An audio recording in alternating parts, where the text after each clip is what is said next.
Muy bien. Muy buenas tardes con todos. Bienvenidos a clase virtual sobre diálisis, hemodiálisis y diálisis peritoneal. Mi nombre es el licenciado Fernando Romo. Quiero que por favor me confirmen si se escucha bien. El audio está conforme. ¿Se me logra escuchar bien? Sí, por el chat, por favor. Si pueden confirmar si me escucha bien.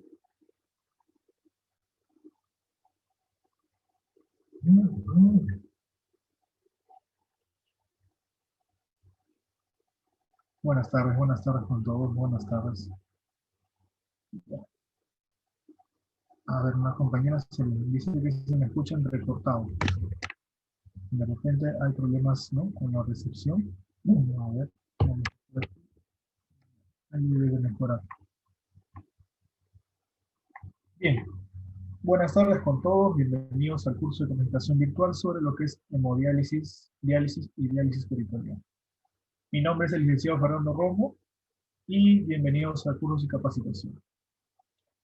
Bueno, esta tarde tenemos que hablar de un tema que es de especialidad y que es un tema muy interesante, ¿no?, que tiene varias ramificaciones internas. Cuando nosotros hablamos de uno de los órganos más importantes que podría ser reemplazable, ¿no?, en su función, pero no determina de que se pueda malograr a largo plazo si uno no tiene cuidado alimenticio o a nivel de autoformación, de llevar una vida tal vez descontrolada con hábitos nocivos, perniciosos que puedan envenenar nuestra sangre.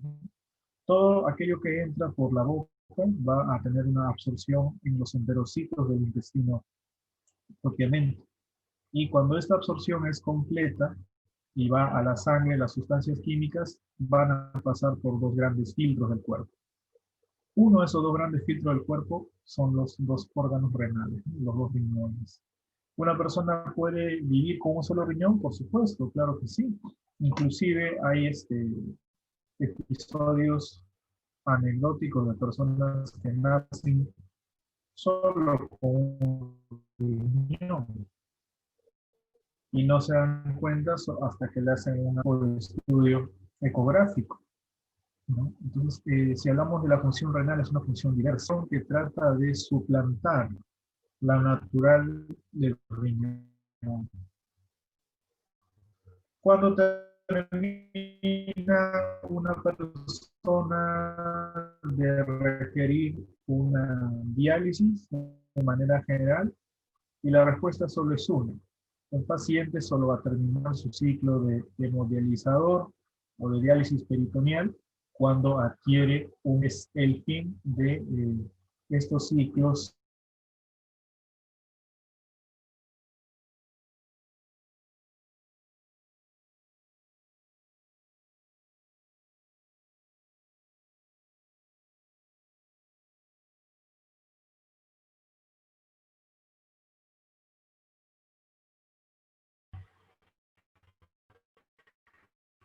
Disculpen, se me fue la señal. No sé qué pasó. A veces el internet falla. Pequeño. Estamos diciendo, ¿no? El trasplante renal es el punto que va a dar finalidad o va a dar fin a lo que es la hemodiálisis y la diálisis propiamente dicha, ¿no? Hay que diferenciar que el paciente que está teniendo este tipo de adquisición, ¿no?, de filtrado a fuerza de la sangre, ¿no? El filtrado a fuerza de la sangre en una máquina dializadora no va a ser la misma funcionabilidad perfecta que el riñón tiene. ¿Por qué? Porque estos pacientes se hacen dependientes de una máquina para poder vivir o hacer sus actividades cotidianas. Esto nos va a dejar en ver que van a haber muchos problemas de fondo, donde nosotros, el personal de enfermería, tenemos que estar ávidos en responder consultas y en responder ciertas dudas y obviamente adelantarnos al autocuidado y la prevención de daños a largo plazo, ¿no? Lo que se llama la prevención secundaria y la terciaria, cuando ya está la enfermedad instaurada. Pero también podemos hablar un poco antes de que la enfermedad se instaure. ¿Cuál es la etiología de la enfermedad renal? A veces muchos confunden enfermedad renal con insuficiencia renal. Son equivalencias, ¿no? Cuando nosotros decimos enfermedad renal crónica, es insuficiencia renal crónica. Pero pocos saben que también existen las insuficiencias renales agudas. Entonces, hay categorizaciones de la misma enfermedad en ese sentido. Acá en la imagen podemos ver que hay un paciente que está al costado de un hemodializador moderno, ¿no? Que cumple la función de ser un riñón artificial. Cuando hablamos de los hemodializadores modernos, hablamos de que el acceso vascular va a ser periférico en una vena de gran calibre que está unida a una arteria. Ahora, ¿por qué hacen ese tipo de anastomosis en una especie de microcirugía previamente, ¿no? Para instalar eh, esas puertas de entrada a las conexiones del hemodializador? Por una sencilla razón. Tiene que entrar la sangre, bueno, mejor dicho, tiene que salir la sangre de la vena del paciente al hemodializador y luego retornar por la fístula arterial. Es como un ciclo, ¿no? Es básicamente como una simulación de lo que hace la arteria y la vena renal. Y bueno, en esencia, lo que hace la nefrona, ¿no? Si hablamos de la nefrona, es la unidad funcional anatómica del riñón, que es bueno diferenciarla de todas las unidades que están dentro de. Muchos creen que el riñón solo sirve para filtrar y producir básicamente orina. Esa es una de sus múltiples funciones.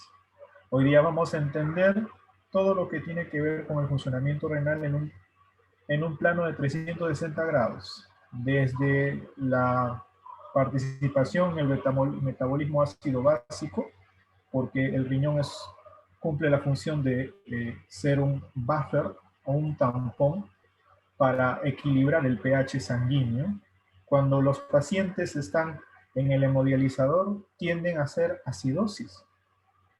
Acidosis metabólica, sobre todo acidosis tubular en el riñón.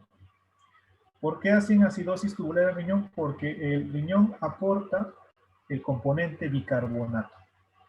Y cuando el bicarbonato es arrancado o es, vamos a ponerlo así, excretado en demasía, se rompe la balanza del equilibrio delicado en nuestra sangre, porque la sangre tiene que estar en equilibrio. Y uno de los protagonistas en equilibrar el pH sanguíneo es el órgano renal, es el riñón. Entonces, el riñón tiene junto con otros órganos, obviamente, pero tiene una función protagónica en mantener el pH sanguíneo 7.35 a máximo 7.45. Cuando se rompe esta homeostasis o equilibrio interno a nivel sanguíneo, vienen una serie de problemas donde uno de los más relevantes es la acidosis metabólica inducida por una acidosis tubular. Ya lo entenderemos de una manera más específica, solo estamos conversando sobre ello. Ahora, acá en mi figura número 2, ustedes pueden ver que hay una viñeta que nos muestra la sangre normal y una sangre desprovista de glóbulos rojos de eritrocitos, popularmente conocido como anemia, ¿no? En este caso puede ser una anemia microcítica y se dice que la persona que está teniendo estos procesos de dializarse, ¿no? De 2 a 3 veces por semana, a veces, dependiendo el lugar donde usted trabaje o donde lo lleva el paciente, pueden ser hasta 4 veces por semana, cuando hablamos de una hemodiálisis normal. Muchas veces los minerales que tenemos en la sangre se ven afectados en cantidad y en reserva porque el hemodializador comienza a hacer un filtrado indistinto. Entonces, ¿qué voy a ver en el paciente que tiene una hemodiálisis de fondo, o sea que ya tiene tiempo, es un paciente de larga data con este aparato? Voy a ver problemas a nivel de los oligoelementos corporales. ¿Quiénes son los oligoelementos? Oligoelementos corporales. Todos los micronutrientes y minerales que están en la sangre y el cuerpo que favorecen el equilibrio mineral del cuerpo. El riñón juega principalmente con la relación de calcio y fósforo. Digamos que es uno de los que equilibra el calcio y el fósforo en el cuerpo. Entonces yo voy a ver desórdenes del calcio y desórdenes del fósforo en la persona con hemodiálisis. Lo más resaltante que voy a ver, desórdenes en el mineral hierro. Si yo tengo un déficit de hierro, no puedo ensamblar hemoglobina. Si no ensamblo hemoglobina, voy a tener anemia. Otra forma de ver lo mismo, que me cause o que me dé la relación causa-efecto de anemia, la eritropoyesis. ¿Qué significa eritro? Eritro es rojo, eritrocito, célula roja. Cuando nosotros hablamos de una eritropoyesis es la formación de elementos rojos o de células rojas que llamamos eritrocitos. ¿Quién estimula, quién activa cofactores para que la médula ósea roja del hueso genere eritrocitos? Haga esa génesis, el riñón, con ayuda de la hormona eritropoyetina. La eritropoyetina favorece la excreción de glóbulos rojos, bueno, la formación de glóbulos rojos en la médula ósea roja a través de un proceso llamado eritropoyesis. Entonces, si yo voy a tener déficit de eritropoyetina, voy a tener alterada la eritropoyesis porque el riñón está haciendo una función secundaria, ya que hay un aparato que hace ahora su función. Hay un aparato que es el que dializa, filtra la sangre. Voy a tener, entonces, por esa causa, una anemia inducida por una afección renal o porque el riñón no está haciendo bien su trabajo. Todo está, digámoslo así, presupuestado para tener un cuadro final de un paciente con múltiples déficits y múltiples cuidados que nosotros debemos conocer la razón, causa-efecto, por qué el paciente termina de una forma, por qué todo paciente con estadio 5, ¿no? Según la Sociedad Internacional del Riñón, la National Kidney, por qué todo paciente con estadio 5 amerita un trasplante renal o por lo menos una diálisis. Bueno, sin más preámbulos, comencemos. He preparado un temario de trabajo que es el siguiente que ven en pantalla. Comenzamos con una breve introducción, anatomía del riñón y las vías urinarias, fisiología urinaria y renal. Continuamos con lo que es la insuficiencia renal propiamente dicha, las causas, que es la parte de etiología, los tipos y la clasificación de los grados de insuficiencia renal existentes. Después vamos con lo que es diálisis y hemodiálisis. Hay que hacer la diferencia, ¿no? Dializar podremos ponerlo en líneas generales como filtrar, ¿ya? Una filtración selectiva de soluto y solvente.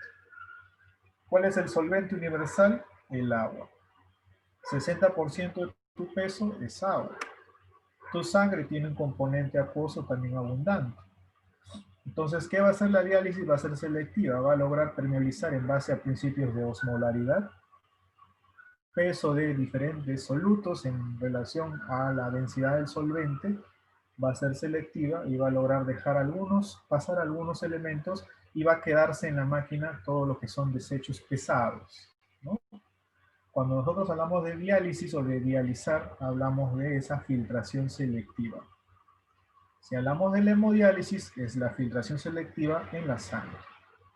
Y si hablamos, licenciado, de la diálisis peritoneal, utilizamos la membrana que está a nivel retroabdominal, llamada peritoneo, porque en ella hay una abundante circulación que logra hacer reabsorción de los líquidos que se encuentran en contacto. Si ponemos un catéter que esté cercano al peritoneo y le damos algún tipo de suficiencia de volumen de líquido, el peritoneo lo va a reabsorber. Y ese es el principio elemental por el cual funciona la diálisis peritoneal. Ayudar a que el paciente con esta membrana del peritoneo comience a hacer una reabsorción natural de los líquidos que uno le pueda estar dando. Esa es la diferencia con la hemodiálisis. La hemodiálisis solo es a nivel sanguíneo y la diálisis peritoneal utiliza la membrana del peritoneo. ¿Cuál es mejor? Bueno, en realidad no es que pongan una balanza cuál es mejor o cuál es peor. Una tiene sus ventajas en relación a la otra. La hemodiálisis, por ejemplo, un par de ventajas sería de que es mucho más difundida, fácil de encontrar, te da ciertos días determinados en que tienes que ir. Eh, lo malo de la diálisis peritoneal va a ser en que es un poco complicada porque no todos los personales tienen la capacitación para poder manejar el dializador peritoneal. Hay que tener un minucioso cuidado de bioseguridad cuando hablamos del punto de inserción, porque es muy fácil que este tipo de diálisis, la peritoneal, que generalmente es domiciliaria y le brinda comodidad en su casa al paciente, generalmente se puede contaminar fácilmente. Entonces, si se contamina fácilmente, ¿qué pasa si yo contamino la membrana interna del peritoneo? Puede ocurrir algo que usted y yo conocemos muy bien, ¿no? La inflamación de la membrana del peritoneo, generalmente por endotoxinas bacterianas, peritonitis. Puede ocurrir ello, ¿no? Y ahí sí sería una catástrofe. Entonces, la diálisis peritoneal tiene la ventaja de poder estar en el domicilio, el paciente no tendría que moverse de su casa. El problema es que necesita un cuidado muy minucioso, ¿no? Una calibración del dispositivo también, ¿no? Sobre todo en cuanto a lo que es la higiene y la bioseguridad. Bueno, en cuanto a diálisis y hemodiálisis y diálisis peritoneal, vamos a ver casi lo mismo. Definición, la evaluación, cómo se hace el proceso, los tipos de hemodiálisis que existen en la actualidad, quiénes son los pacientes candidatos a recibir ese proceso, parámetros de laboratorio relevantes, ¿no? Urourinógeno, balance urea-nitrógeno, urea, creatinina, unidad de filtración glomerular, o lo que llamamos el clearance glomerular, el clearance de creatinina, que es un indicador de la tasa de filtración del riñón. Buenas tardes. ¿Ya? Entonces, comenzamos. Vamos con el punto número 1. Y vamos con unas preguntas frecuentes que vamos a subsanar a lo largo que vayamos avanzando y también podemos subsanarlas ahorita. Muchos confundimos la palabra urología con nefrología, ¿no? Y acá se desglosa un concepto muy interesante, ¿no? A veces cuando una persona tiene alguna afección en el riñón, le dicen, tienes que irte a un urólogo, ¿no? Pero en realidad el urólogo es el que ve únicamente las vías urinarias, ¿ya? En cambio el nefrólogo es el que ve la parte de la filtración del riñón y toda la fisiología de este órgano maravilloso. ¿Ya? El urólogo solo se limita a la conducción en las vías urinarias bajas, ¿no? Uréteres, vejiga. En cambio el nefrólogo hace hincapié en la parte más importante, creo yo, que es la parte del riñón, el tejido, el parénquima renal. ¿Cuál es la importancia y cuáles son las funciones del riñón? Bueno, el riñón es importante porque es uno de los grandes metabolizadores que tiene función endocrina. Tiene función endocrina porque secreta hormonas. Podríamos decir que tiene algunos tipos o prospectos de función endocrina porque ayuda a filtrar la orina y excretar la orina. Esas es básicamente funciones generales. Su importancia es porque metaboliza todos los desechos y las toxinas del cuerpo. Cuando una persona acumula desechos, atraviesa un proceso en muchos casos llamado uremia. Una uremia es tener elementos derivados de la urea en la sangre, pero elementos tóxicos en un nivel inadecuado. Hay medicamentos que son nefrotóxicos y hay otros medicamentos que tienen un efecto nefroprotector. Lo vamos a mencionar al final, ¿sí? Porque así como existen medicamentos que te pueden malograr el riñón, que es muy fácil determinar cuáles son los nefrotóxicos, ¿no? La mayoría de penicilinas, por no decir que el 99% de penicilinas tienen efecto nefrotóxico. Ni qué decirte de los aminoglucósidos, ¿no? Amicacina, gentamicina, tienen efecto canamicina, ¿no? Tienen efecto nefrotóxico a gran escala. Y porque son muy buenos para difundirse en el parénquima renal, también se usan para las infecciones renales complicadas, ¿no? Muchas personas a veces abusan de estos medicamentos y en vez de ver el lado beneficioso y consumirlos ciertas pautas pequeñas, porque no son medicamentos de pautas largas, no deben superar ni los 5 o 7 días de pauta, a menos que el profesional sanitario lo certifique.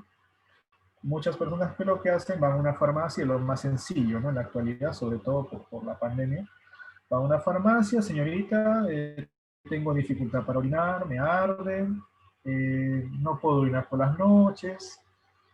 Diferentes procesos de semiología sintomatológica de vía urinaria. Entonces, por lógica, ya señora o señor, no le ha funcionado el ciprofloxacino o el ofloxacino que le di cada 12 horas.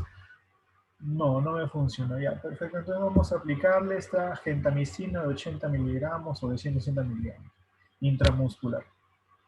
Está bien, la infección lo va a lograr eliminar, lo erradica. El problema es que a veces no utilizan la posología adecuada y le dan más dosis de la que debe necesitar su pobre riñón y al final le hacemos un daño. Y ojo, el daño del riñón no lo va a saber de inmediato. Así usted se aplique diversos medicamentos que pasen por el riñón y tengan efecto nefrotóxico, o así tenga la costumbre perniciosa de ponerle sal a todas sus comidas en exceso. El daño no lo vemos inmediato, el daño es acumulativo. Y una vez que comienza el botón de inicio del daño en el riñón, ese tipo de proceso no tiene una secuencia retrógrada, siempre va de menos a más. El riñón se va degenerando en medida que el tiempo va pasando. Es por eso que hay dos enfermedades crónicas degenerativas no transmisibles que se consideran como la carta de presentación para tener cuidado con el funcionamiento de este órgano filtrador. Esas dos enfermedades son algo muy clásico que todos nosotros a veces hablamos, ¿no? Cómo prevenirlas. Es más, yo sé que si pregunto algunas cosas, todos dominamos muy bien la teoría de esas dos enfermedades, pero a veces tenemos el conocimiento y no lo ponemos en práctica. No sabemos que la diabetes y la hipertensión matan a millones y se han estimado para el año 2050 que van a ser las primeras causas de defunciones. Entonces, junto con las enfermedades cardiovasculares, ¿no? Entonces, podemos tener el conocimiento, a veces no lo ponemos en práctica, a veces no lo podemos tampoco difundir de manera adecuada. Algo básico que debemos hacer para proteger la salud del riñón. Exoneremos la sal. La sal es el peor enemigo que a un niño le puedes implantar desde la primera infancia, desde que comienza a consumir sus alimentos a los 6 meses. Y es el peor enemigo que a un adolescente o a un adulto joven en formación le puedes enseñar a consumir. Todos los alimentos enlatados tienen un porcentaje de sal. Las gaseosas, aunque muchos digan, licenciado, no hay sal en las gaseosas, mentira, sí hay sal en las gaseosas. Aparte de tener contenido de elementos cancerígenos, desde óxido de titanio, benzoato de sodio, benzoato de potasio, entre otros más, tienen porcentaje de sulfatos. ¿Qué son los sulfatos? Los sulfatos son sales que han sido reaccionadas de manera química, de manera artificial, para darle algún tipo de saborizante o estabilizar alguna solución. Entonces, todas las bebidas carbonatadas, desde el refresco en sobre hasta la gaseosa propiamente dicha, tienen un porcentaje o elementos traza de sal. Ni qué decirte de las comidas procesadas, ¿no? O ese terrible enemigo del paladar que es amigo del bolsillo, llamado la sopa Ainomé, Maruchan. Todos esos elementos son altos en contenido de sodio. En la persona que sufre de enfermedad renal o que tiende a tener problemas urológicos, debe abstenerse de consumir exceso de sal, porque la sal va a degenerar el sistema perfecto de filtración del riñón. Tenemos más de 1 millón de nefronas, que son la unidad funcional de filtración del riñón. Licenciado, si es que yo como sal en exceso 5 o 10 años no me va a hacer daño. Claro, el daño no lo vas a ver. El problema va a ser cuando las nefronas comiencen a apagar su funcionamiento. Miles de nefronas podemos evitar su destrucción si moderamos algunos hábitos alimenticios. El alcohol también es otro gran enemigo. El tabaco, aunque no lo creas, también tiene que ver indirectamente con una baja en la filtración del riñón. Bueno, eso ya lo vamos a desglosar un poco más adelante. ¿Cómo reemplazamos la función del riñón? ¿no? La función renal. Y la respuesta es con dos cosas. O una máquina que me ayude a hacer las actividades que el riñón hace, en parte, pero jamás totales, porque el riñón, el hemodializador no te va a secretar eritropoyetina, ni va a activar la vitamina D3, el colecalciferol, para que puedas tener una reabsorción de calcio y fósforo y tu hueso se fortalezca. No va a hacer eso el hemodializador. La función endocrina no se puede suplantar. El hemodializador no te va a regular la presión arterial mediante el sistema de la renina, que se secreta por el riñón. Tampoco lo va a hacer. Entonces, hay cosas que el hemodializador no puede reemplazar el riñón. Entonces, lo ideal sería conservar la función del riñón, aunque sea mínimamente, para tener ciertos beneficios endocrinos del mismo. Pero bueno, la función renal propiamente dicho solo se puede reemplazar al 100% de su capacidad con otro riñón. El trasplante renal es la esperanza de las personas que van a estar en hemodiálisis. Esa es su esperanza, su objetivo final a largo plazo. Bueno, ¿qué es la insuficiencia renal? La insuficiencia renal es la incapacidad del riñón de ejecutar sus acciones en base a lo que es filtración. Filtración, reabsorción y obviamente la parte endocrina de excreción.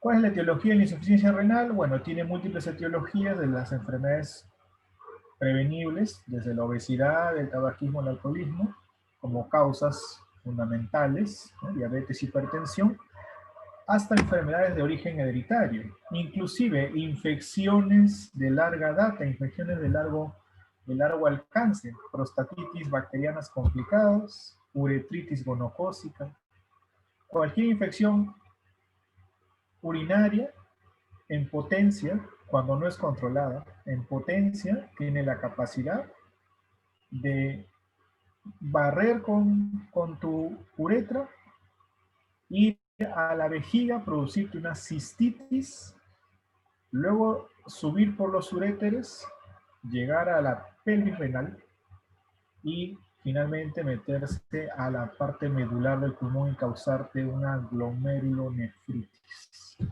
con destrucción interna de la arquitectura irreparable de tu riñón. Por eso sobre todo las damas tienen que tener un cuidado especial con la parte íntima, ¿no? En el sentido de una buena higiene. Los varones también, claro está, ¿no? Pero en las damas es más fácil la contaminación porque su uretra es chiquita. En cambio, en los varones es un poco más grande. Entonces es más fácil que un microorganismo colonice la parte uretral y llegue de manera ascendente hacia el tejido renal.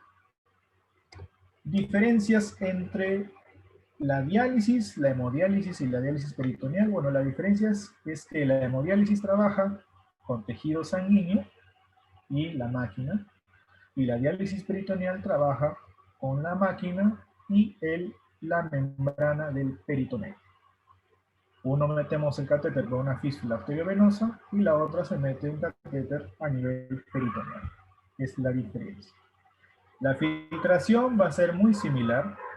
Otras diferencias podrían ser el costo-beneficio, la comodidad y la parte simplificatoria de ser uno menos trajinante que el otro, que ya lo vamos a ver más adelante. Y bueno, y la pregunta de aquí, ya para terminar con el marco introductorio, ¿hasta cuándo se debe dializar un paciente? Hasta que el paciente pueda tener acceso a un riñón nuevo, a un trasplante. Eso sería lo ideal. Bueno, ¿es realmente necesario eliminar? ¿Qué tan cierto es que tenemos esa necesidad? Porque es una necesidad. Y el cuerpo es muy sabio, el cuerpo se autorregula. Nosotros no amanecemos y decimos hoy día una forma específica de autorregularse y conservar su propia existencia. Entonces, la eliminación no se vuelve un proceso, se vuelve una necesidad. Nosotros necesitamos eliminar ciertos elementos químicos y bioquímicos, bueno, ¿no? Por decirlo de esa forma, que ya no son útiles, que se acumulan en el tejido sanguíneo. El tejido sanguíneo debe estar liberado de toxinas y desechos. Licenciado, cuando nosotros producimos desechos. Un ejemplo, todos los días nuestro cuerpo expulsa un desecho del metabolismo normal de las proteínas musculares, llamada la creatinina. La creatinina es un producto de desecho del metabolismo de las proteínas. ¿Debería ser evacuado? Por supuesto, porque todo exceso hace daño y la sangre no puede tener sedimentos que le sean perjudiciales, ¿no? O por lo menos sedimentos o micropartículas que no le den una utilidad o aporte al metabolismo. Entonces tenemos acá un cuadro muy bonito que habla de la entrada de nutrientes, como bien debe de ser. La entrada de nutrientes se absorben en el enterocito, se transportan a los tejidos y o células necesarias para que hagan su proceso metabólico, generen ATP, que es la energía propiamente dicha. Luego, lo que ya nos sirve, lo que ya se utilizó, el producto o los productos de ese metabolismo orgánico normal, se tienen que liberar. ¿A dónde se liberan?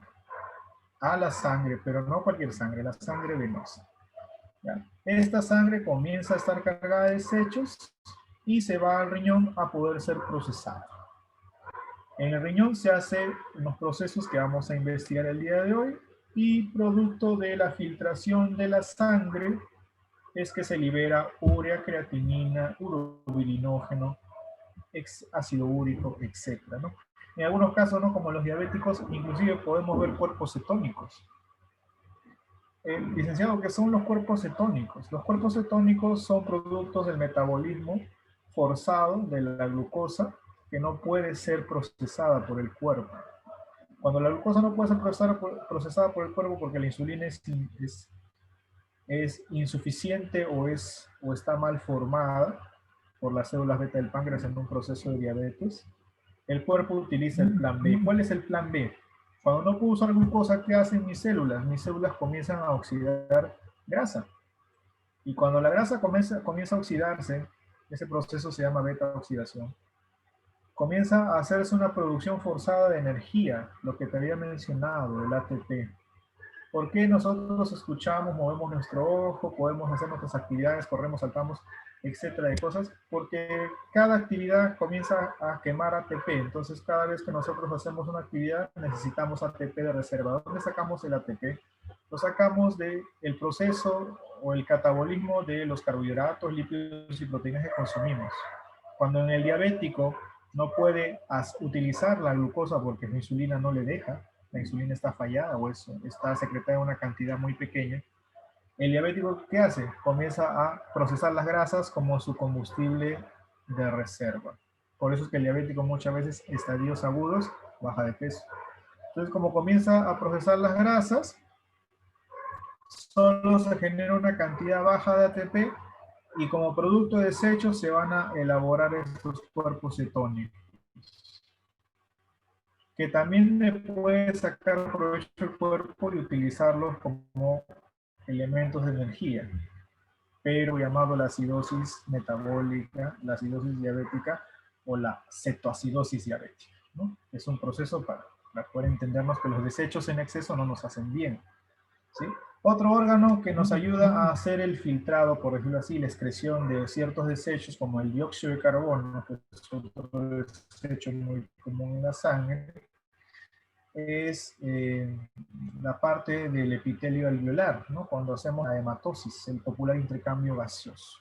Para resumir, la excreción se da de múltiples formas. Una de las fundamentales, donde vamos a excretar sustancias perjudiciales o inútiles para el metabolismo normal, es en la orina. En la orina también se excretan ciertos porcentajes a nivel de las heces, en la transpiración, en el vapor de la respiración y también en la menstruación. Es otro ejemplo de una forma de excreción. El epitelio que no ha sido fecundado, el óvulo que no ha sido fecundado con el epitelio endometrial que ha sido engrosado y enriquecido para albergar al nuevo ser, pero como no hubo fecundación, el epitelio se cae, se desquebraja y desciende en forma de el flujo menstrual, ¿no? Es por eso que las mujeres menstruan, ¿no? acondicionadas por la hormona luteinizante y la progesterona, ¿no? Cambios en el metabolismo de estas hormonas feminizantes, ¿no? Muy bien. Ahora hay que recordarnos de una persona especial para enfermería que es la señora Virginia Henderson. ¿Qué nos decía Virginia Henderson? Ella hablaba de que sí, la eliminación era una necesidad que ella ponía fundamental.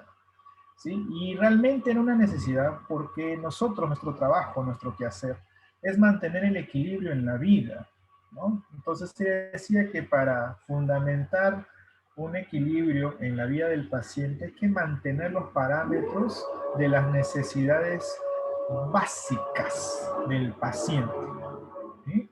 Al eliminar sustancias de desecho, estamos manteniendo la eliminación. ¿Para qué? Para auspiciar el funcionamiento adecuado de diferentes órganos.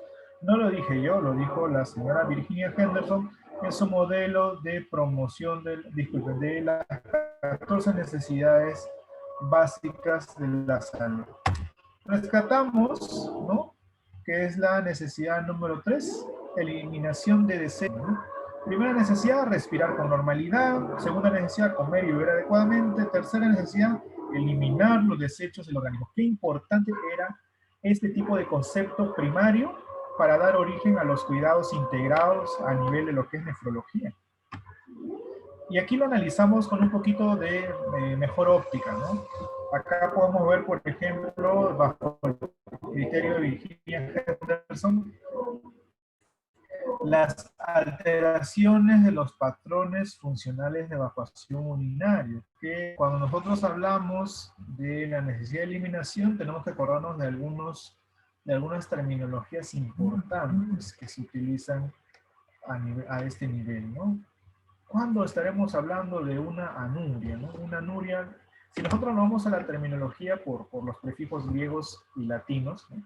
Más del 60% de los prefijos médicos son de origen griego, ¿no?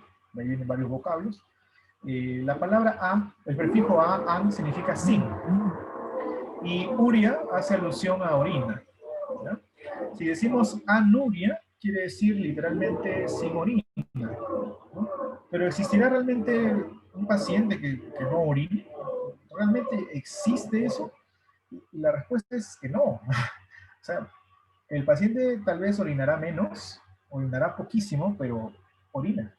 El riñón trata de filtrar, de metabolizar o de hacer una filtración por lo menos del agua metabólica producida.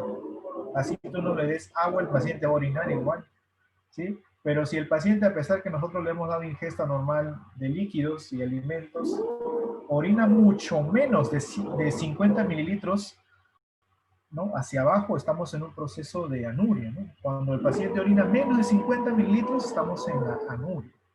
Por el contrario, cuando hablamos de la oliguria, estamos hablando de un volumen disminuido, un volumen urinario disminuido. Entonces, hay que jugar en base a que un paciente debería de orinar de 1 a 1.5 litros, que más o menos equivale a 1000 a 1500 mililitros, ¿ya? Acordémonos esa forma de tener el concepto hilado.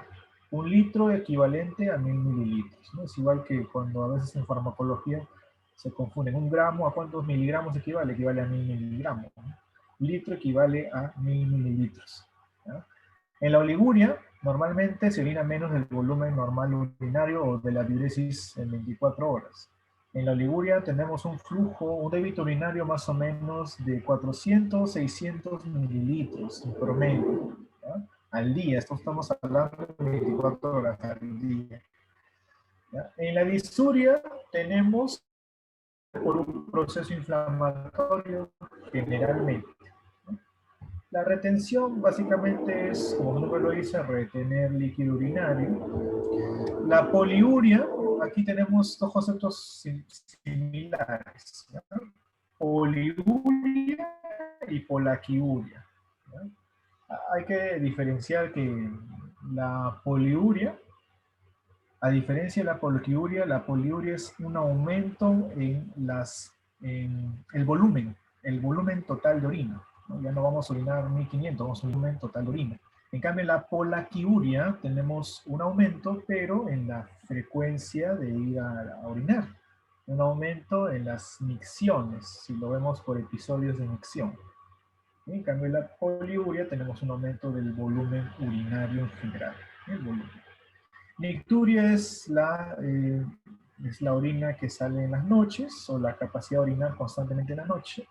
Piuria ya viene a ser orina con pus, ¿no? Que es sinónimo de una infección propiamente en un estadio avanzado, entre otros conceptos que tenemos por acá, ¿no? Es bueno si este marco de valoración de Virginia Henderson, donde se evalúa todo lo que es la vía de eliminación. Primera parte, la superior, es eliminación urinaria, y segunda parte, la eliminación intestinal. En la de eliminación urinaria le preguntamos al paciente y es como una lista de checklist, ¿no? Ha habido incontinencia, anuria, liguria, disuria, retención, poliuria, enuresis. ¿Qué será enuresis? Enuresis viene a ser eh, la capacidad de perder poco a poco el control de la orina propiamente, ¿no? Es como que perdemos el control y estamos de una manera, involuntariamente tenemos algunos escapes, ¿no? Puede ocurrir, por ejemplo, la enuresis nocturna, donde, por ejemplo, los niños se orinan en la cama, ¿no? Enuresis nocturna. También podemos preguntar dolor, si es que hay polaquiuria, hay ardor, goteo al orinar. Cuando nos dicen que hay goteo al orinar es signo de prostatitis, no es un hachazo, o algún tipo de inflamación uretral.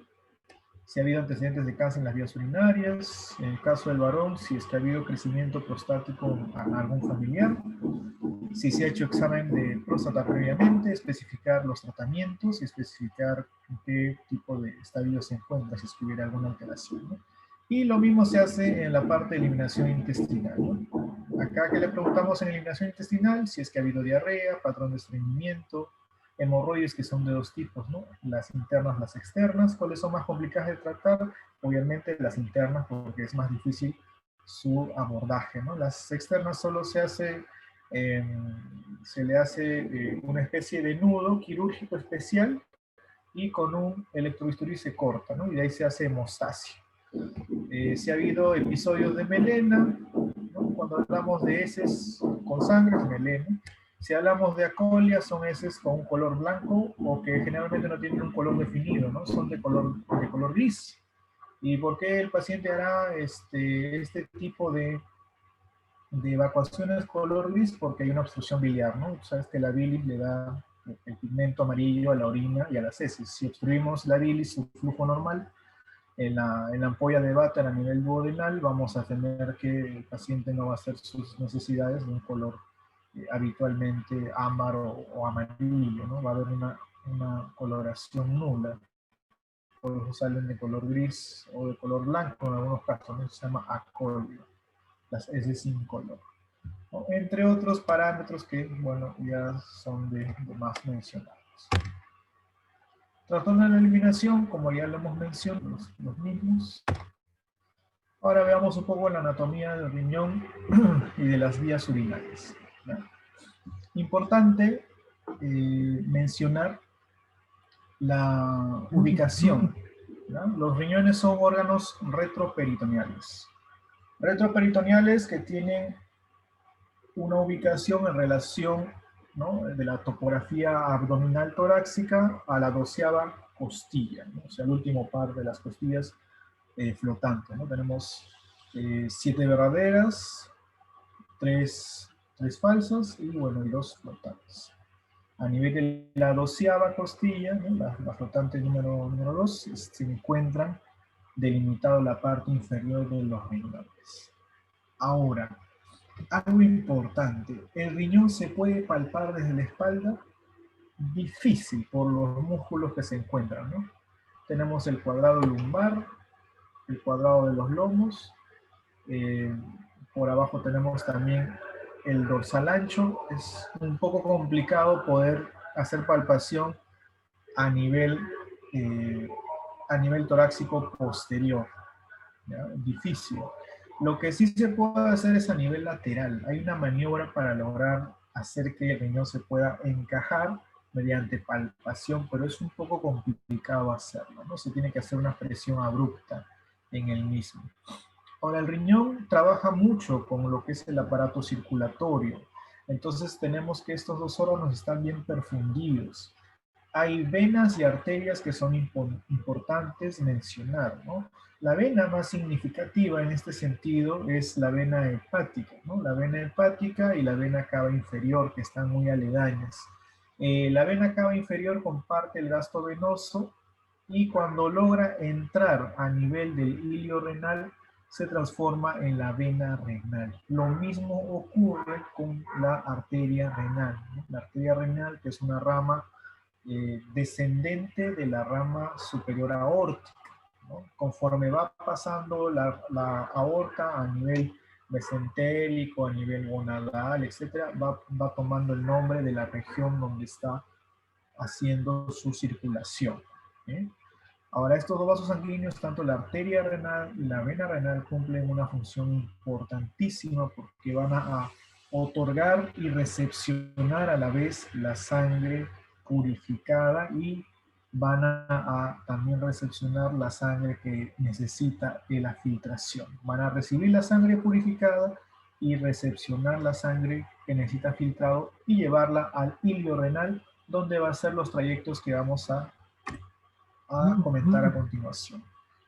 Ahora, en el caso del aparato de filtración urinario, los riñones comparten locación, ¿no?, en zona inferior con las glándulas suprarrenales, ¿no?, que tienen una función importantísima a nivel endocrino, ¿no?, con la secreción activa de corticoides, ¿no?, hormonas mineralocorticoides, propiamente el cortisol, la adrenalina, entre otros.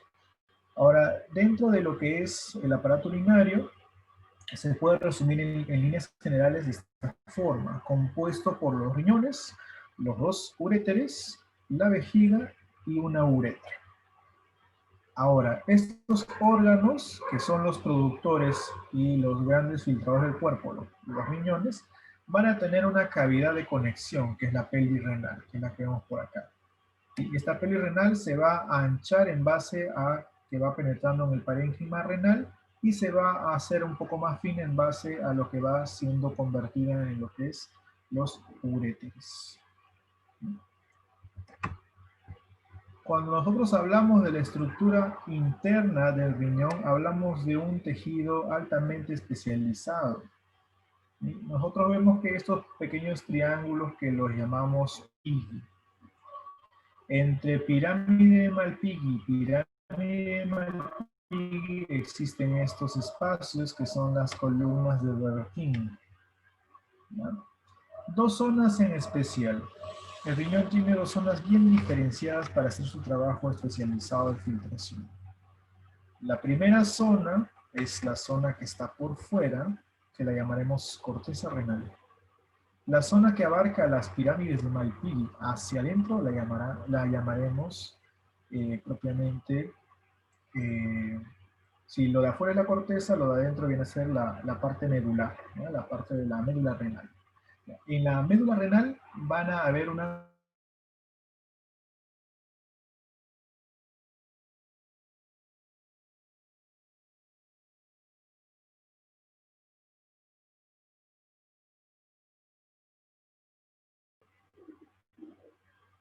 Disculpas, otra vez se me fue la conexión. Difícil de poder percibir cuando se me va a ir la conexión. Disculpen. Les juro que no es mi intención. Estamos hablando de la zona medular, una serie de pequeñas, pongámoslo de esa forma, elementos circulares que son el inicio de los corpúsculos renales de las pirámides de Malpighi, lo que llamamos la nefrona. ¿Sí? La nefrona va a tener una serie de conductos, ¿no?, colectores, donde la orina va a desembocar formada en primera instancia gracias a que están conectadas a los cálices menores y los cálices mayores renales. Una vez que los cálices menores comienzan a recepcionar, el cáliz mayor junto a la pelvis renal van a transportar los desechos, producto del filtrado, a nivel del uretra.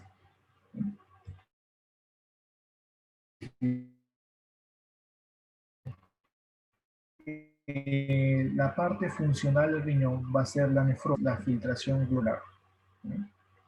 Los uréteres son órganos huecos formados que van a recepcionar la orina que se ha formado en el riñón, va a pasar a través de ellos y van a tener una válvula de que la orina pueda hacer un flujo retrógrado a los riñones. Cuando la orina pasa de los uréteres a la vejiga, la capacidad normal de una persona, la capacidad vesical es de 250 a 300 cc, va a tener un conducto, va a tener una forma de llenado que puede prolapsarse hasta 1 litro a litro y medio. Entonces, su capacidad normal, sin molestias, va a ser esa, la mínima. Pero esto no quiere decir que sea su capacidad funcional. Su capacidad funcional puede llegar a quintuplicar la cantidad que nosotros vemos como capacidad normal. Es bueno mencionar que en el caso del varón, la vejiga tiene una situación de presentación delante del recto y encima de la próstata. En el caso de las damas se encuentra delante del útero y de la vagina.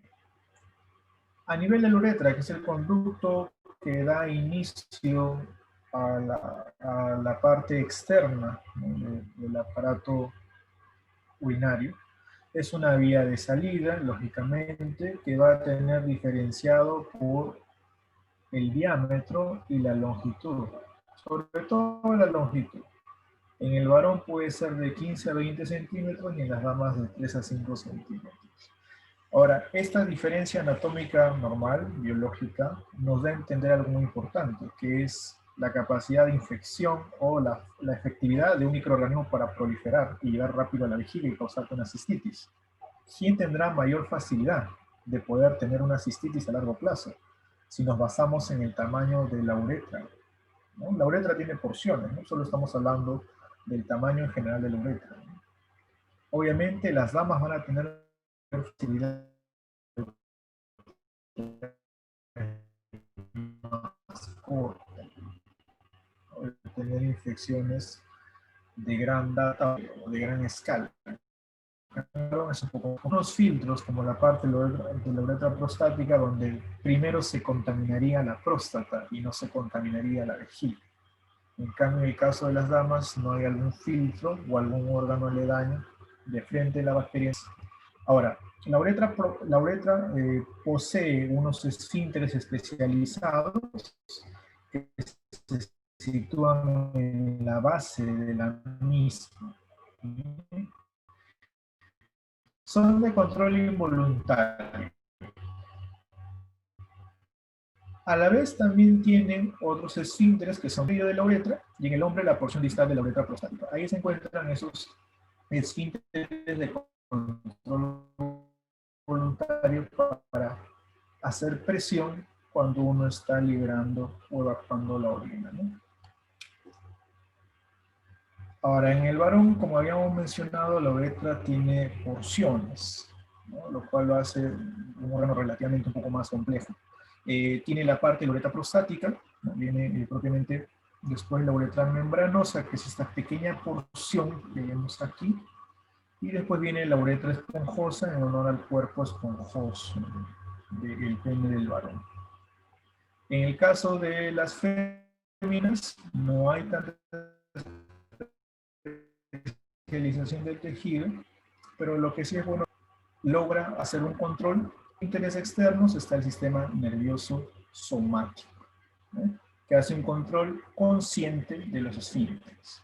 Y en control inconsciente está el sistema nervioso autónomo, ¿no?, básicamente la uretra, la vejiga y la excreción de orina voluntaria e involuntaria parten del sistema nervioso autónomo y el sistema nervioso somático. Autónomo inconsciente, somático consciente. Una vejiga normal, ¿no? La vejiga normal está apoyada por el tubo vesical y el músculo detrusor que se contrae para expulsar su contenido en la orina. ¿Qué viene a ser una vejiga hiperactiva? El músculo detrusor se contrae antes de que se llene y tienes episodios de salida de orina sin prever, ¿no? Recordemos que la capacidad normal de la vejiga para no tener molestias es de 250 a 300 mililitros. Pero como te dije, puede aumentar 5 o 6 veces su capacidad normal, ¿no? Se ha visto que hay pacientes que hasta pueden tener una tolerancia de 2 litros, ¿ya? Pero ya con un dolor terrible, obviamente, ¿no? Lo normal es que aumente a 1500 mililitros como un volumen relativamente aceptable, ¿no? Pero igual con mucho dolor e incomodidad. La popular cistitis, recordemos que en la vejiga puede ser fácilmente colonizable por diferentes tipos de microorganismos y uno de los más comunes que nos puede llevar inclusive nos puede llevar a la insuficiencia renal es la Escherichia coli, esa bacteria que a veces sale en los urocultivos de manera constante, que a veces es difícil de erradicar y que es la más común porque es una de las más abundantes del colon, ¿no? Y la flora del colon a veces puede migrar por una mala higiene hacia la parte de la uretra propiamente dicho. Entonces hay que tener cuidado de ello, ¿no? Hay más o menos unos 50 centímetros cúbicos, ¿no? Recordemos que la capacidad de retención de la vejiga se va a reducir en los casos de las cistitis e inflamaciones hasta unos 50 centímetros cúbicos. Es por eso que uno cuando tiene estos procesos de inflamaciones a nivel de la vejiga constantemente tiene ganas de ir a evacuar porque hay una inflamación, una irritación que nos lleva a estimular nuestros reflejos normales de evacuación. ¿Sí? Ahora, un tip que no viene mucho al caso, pero igual te lo doy. Las damas que consumen cranberry, igual que los varones, ¿no? Hablo del arándano rojo, ayudan a controlar de manera efectiva las cistitis que son de uso o de manera regular, de presentación regular. ¿Sí? Las cistitis se pueden controlar con la suplementación con cranberry, sea si lo consumes en el fruto original, que es un poco difícil encontrarlo, o sea que te tomes agua de cranberry, o mi favorito, que es consumir cápsulas o si no preparados naturales a bases de cranberry que venden en cualquier farmacia natural, ¿ya? La cranberry es una fruta que tiene diferentes componentes que ayudan a limpiar la uretra desde adentro, ¿no? Entonces, tu uretra a veces se contamina y la cranberry lo que hace es barrer con todo el sarro, la contaminación que haya dentro de la uretra y en la vejiga y lo deja bien limpio, como si fuera una sartén de teflón recién usada. Esas sartenes que rapidito nomás puedes freír, hacer tus comidas y no se pegan, y así te deja la cranberry la vía urinaria. Es un método de control de las ITU, las infecciones de tracto urinario, natural, que te aporta antioxidantes, porque recuerda que la cranberry no es un medicamento, solo es una fruta que se le pone en cápsulas o se pone en polvo o la puedes consumir de diferentes formas, ¿ya? Es un consejo que te doy si es que por ahí, ¿no? Eres de esas personas que constantemente les da cistitis, ¿no? Porque es algo común, hay que decir la verdad. Bueno, veamos la fisiología de los riñones. Ya analizamos rápidamente la anatomía, vamos a lo que es la fisiología, ¿no? Cuando hablamos de fisiología renal, hablamos del funcionamiento, el funcionamiento del riñón.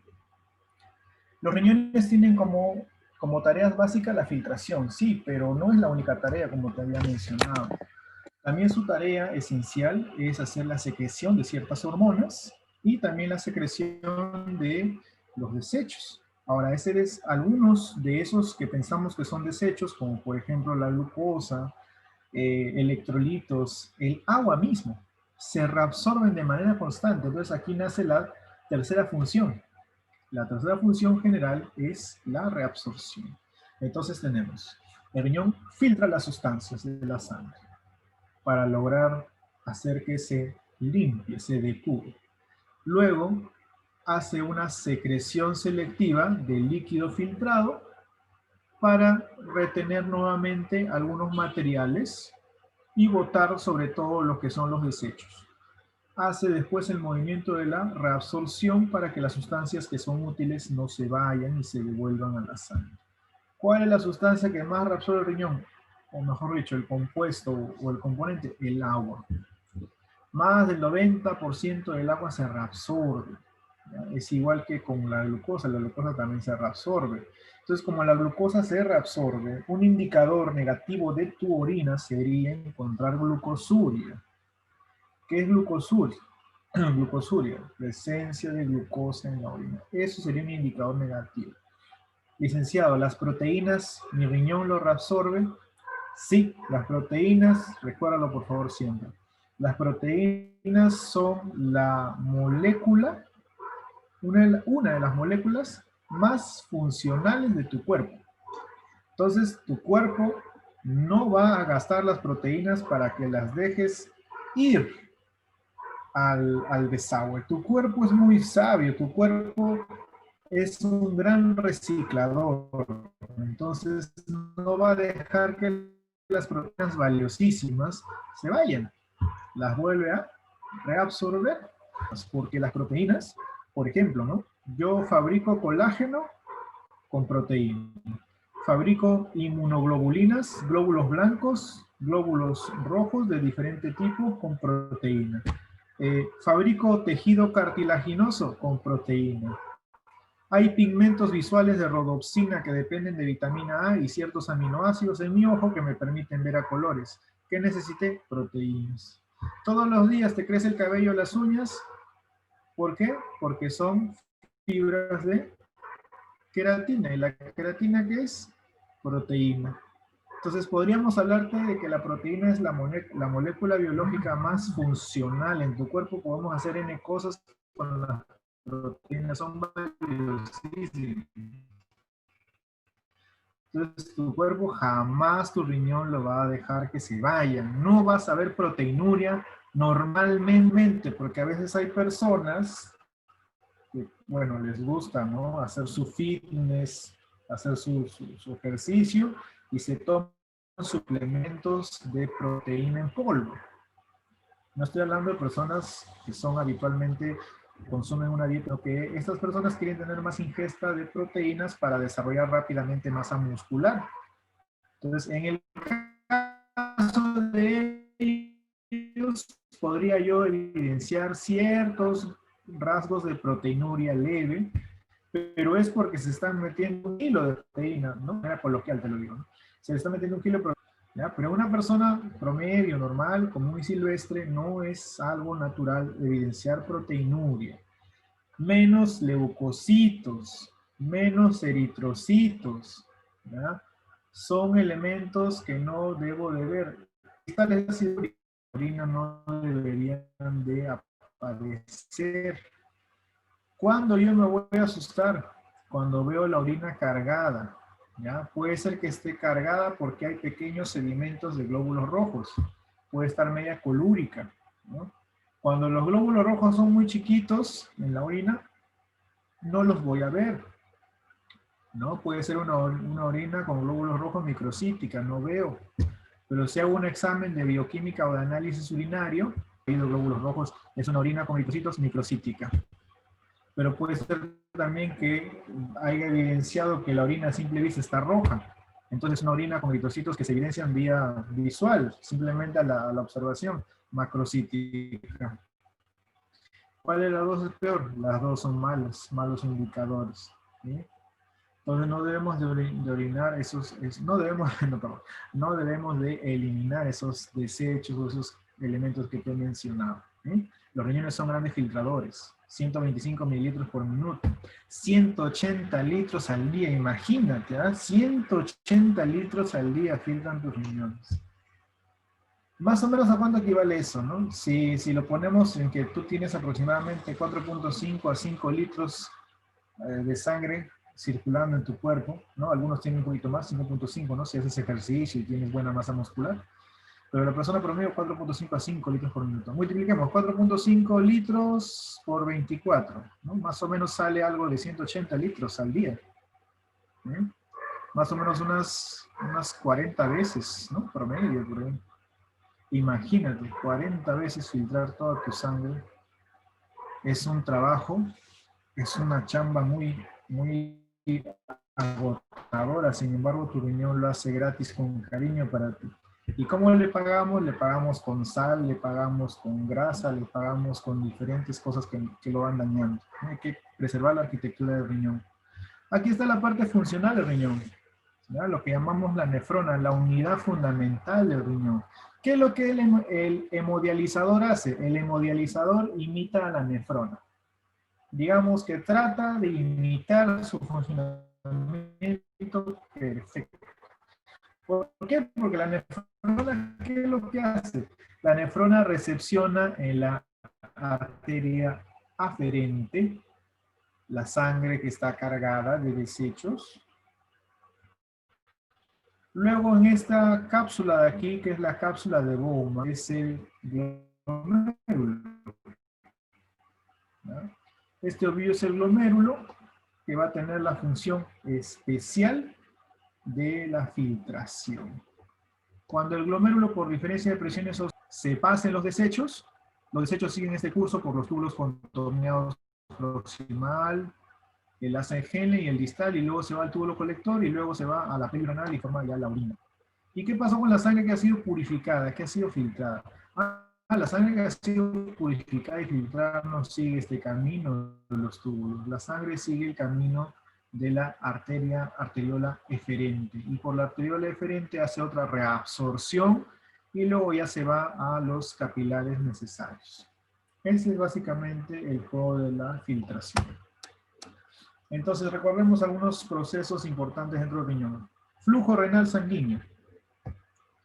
El riñón tiene que tener un flujo renal sanguíneo aproximadamente el 20% del gasto cardíaco. Filtrar 180 litros al día en promedio. Aproximadamente podemos decir que son 125 mililitros por cada minuto. ¿Sí? El volumen normal de orina es 1.5 litros al día y se busca reabsorber todo. ¿Ya? Todo se busca de reabsorber. ¿Ya? Podemos ponerlo en cuantificación de medidas de masa, hasta 1 kilo de sodio, hasta medio kilo de bicarbonato, 250 gramos de glucosa y 100 gramos de aminoácidos. Prácticamente todo lo que el riñón ha botado se busca reabsorber porque estos elementos le son útiles al cuerpo. ¿Por qué, profesor, le es útil el sodio al cuerpo? Porque el riñón trabaja con el equilibrio hidroelectrolítico. ¿Cómo equilibra todos los líquidos del cuerpo? Jugando con dos elementos, ¿no? Con dos electrolitos fundamentales. ¿Cuáles son los dos electrolitos fundamentales del cuerpo? El sodio y el cloro. Sodio es un catión y el cloro es un anión. O sea, sodio tiene carga positiva y cloro negativa. Cloro son los principales electrolitos, anión y catión, del líquido intracelular. En el líquido intracelular tenemos 3 compartimientos. Compartimiento intravascular, compartimiento intersticial y tercer espacio. En el compartimiento intravascular es donde se hace el juego con el sodio y el cloro, reabsorbiendo y dejando salir elementos o moléculas de agua. Entonces, el sodio es necesario para el equilibrio hídrico. Por eso nosotros, ¿qué administramos en la vena? Cloruro de sodio. O sea, administramos cloro y sodio en presentación de 0.9 gramos por cada litro. Por eso que nosotros utilizamos esa solución isotónica, porque es compatible, es isotónica con el plasma. Y por eso es que nosotros administramos cloruro de sodio. El sodio es importantísimo para el equilibrio hidroelectrolítico. Profesor, ¿por qué absorbemos bicarbonato? Kilo prácticamente, ¿no? 0.5 kilogramos o medio kilo de bicarbonato. Se reabsorbe el bicarbonato para el equilibrio ácido básico. ¿Por qué? ¿Quién da el carácter alcalino a la sangre? El bicarbonato. ¿Y de dónde toma el bicarbonato el cuerpo? Reabsorbido del riñón. El bicarbonato hace que se equilibre el pH sanguíneo y que no caigamos en acidosis, sino que estemos en un equilibrio relativo. ¿Por qué reabsorbemos glucosa? Porque la glucosa la utilizan todas tus células como un elemento energético, como la molécula de intercambio universal. La glucosa, igual que las otras moléculas, tu cuerpo la utiliza para fabricar ATP. El ATP es sinónimo de energía. La energía la usas para todos los movimientos y procesos corporales. ¿Y por qué reabsorbe aminoácidos? Porque los aminoácidos son el material de construcción de las proteínas tan valiosas que te había mencionado. Bueno, funciones específicas. Ya vimos las del riñón, ¿no? Filtra, secreta, reabsorbe. Son 3 funciones básicas generales. Ahora veamos las funciones específicas de los riñones. Regulación hidroelectrolítica, como te había mencionado, los principales electrolitos del cuerpo, el sodio y el cloro. ¿Ya? Estos electrolitos no deben de ser tomados como egocéntricos. Existen otros electrolitos importantísimos para ayudar al riñón, y el riñón lo sabe, ¿no? El riñón también comienza a jugar con lo que es el balance del calcio y el fósforo. Está, por ejemplo, postrado. ¿Cuál será el mineral déficit o dificultad?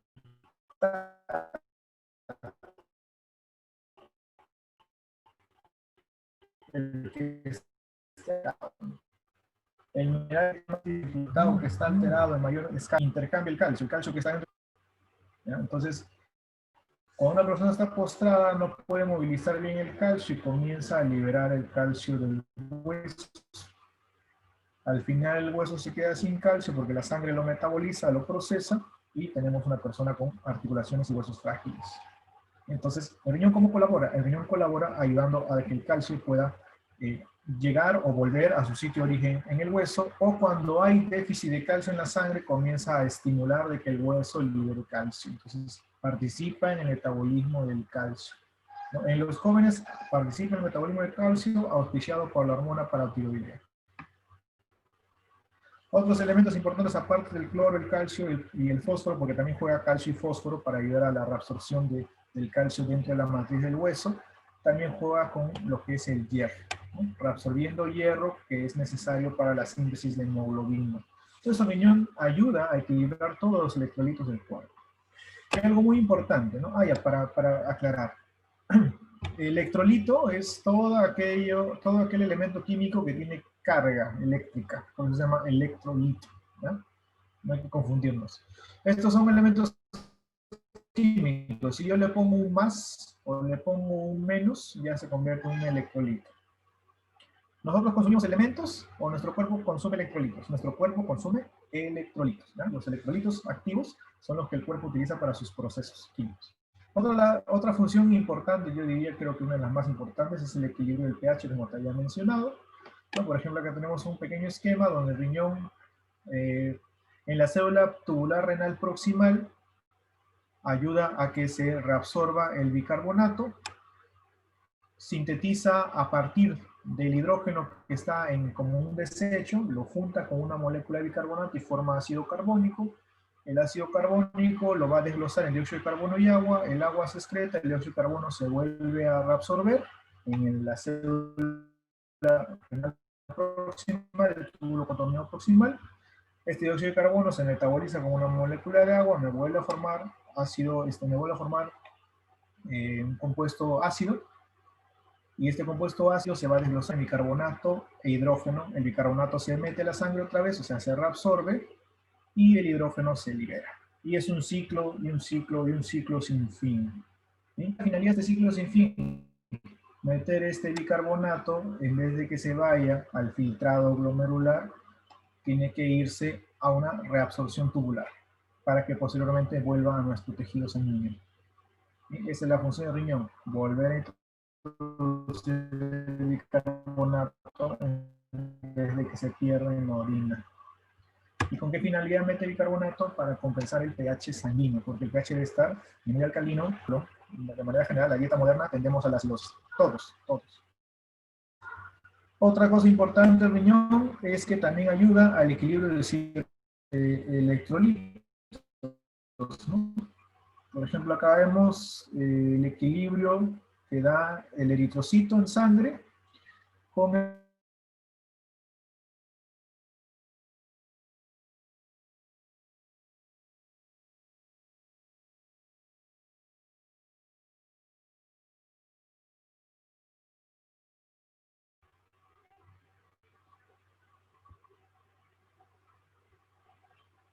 milis que le pasa a mi computadora, se está yendo muchas veces la señal. En cuanto pueda voy a cambiar de proveedor, disculpen, no era mi intención, no sé qué pasa. ¿Se ve mi pantalla? Me dice que la función está en pausa.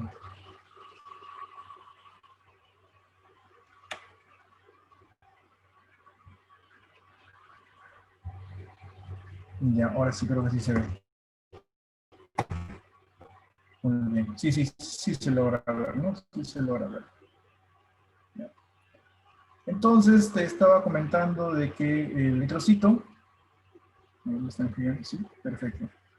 El eritrocito ayuda al equilibrio del bicarbonato, ¿ya? Y el riñón aquí, ¿en qué interviene? El riñón interviene en que ha auspiciado que el bicarbonato logre introducirse en la sangre. Muy bien, gracias. Entonces, el bicarbonato al introducirse logra hacer que se equilibre el pH interno, formando ácido carbónico y desglosándolo en agua y dióxido de carbono en los tejidos. Lo mismo va a suceder a nivel pulmonar que a nivel de los tejidos. O sea, el riñón trata de equilibrar el pH sanguíneo a nivel pulmonar y a nivel de la sangre con los tejidos. Por eso que el riñón se dice que es un órgano de equilibrio ácido-base. También el riñón ayuda con la eliminación de desechos del metabolismo nitrogenado, por ejemplo, te había mencionado la creatinina. ¿Cómo nosotros podemos ver el indicador de filtración renal? Medamos la creatinina. Podemos medir la creatinina como un desecho del metabolismo de las proteínas, tanto en sangre como en orina. ¿Sí? Los niveles de creatinina en sangre se utilizan para ver la tasa de filtración glomerular, hay que recordarlo eso. Y a nivel de la orina, los niveles de creatinina se utilizan para poder medir también los niveles adecuados de la misma y ver la tasa de filtración efectiva. Entonces, ¿cuál es la prueba por elección para ver la filtración del riñón? La creatinina.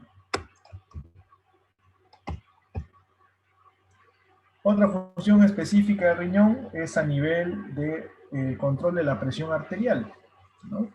Las células glomerulares del aparato yuxtaglomerular, que es donde están propiamente los túbulos colectores con la nefrona. En ese sentido, ¿qué es lo que hace el riñón? Secreta un péptido, una hormona para ser más específico, que es la renina. Esta renina se va a juntar con la angiotensina que viene del hígado. Juntos me van a formar la angiotensina número 1. ¿Ya? El angiotensinógeno con la renina me forma la angiotensina número 1. Esta angiotensina número 1 se va a combinar con enzima convertidora de angiotensina. Y de angiotensina 1 vamos a cambiar a angiotensina 2.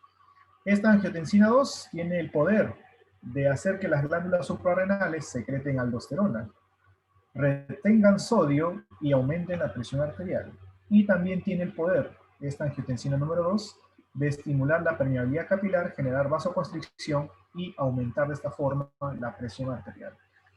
¿Quién tuvo un papel importante para hacer que este sistema aumente la presión arterial? Fue la renina del riñón.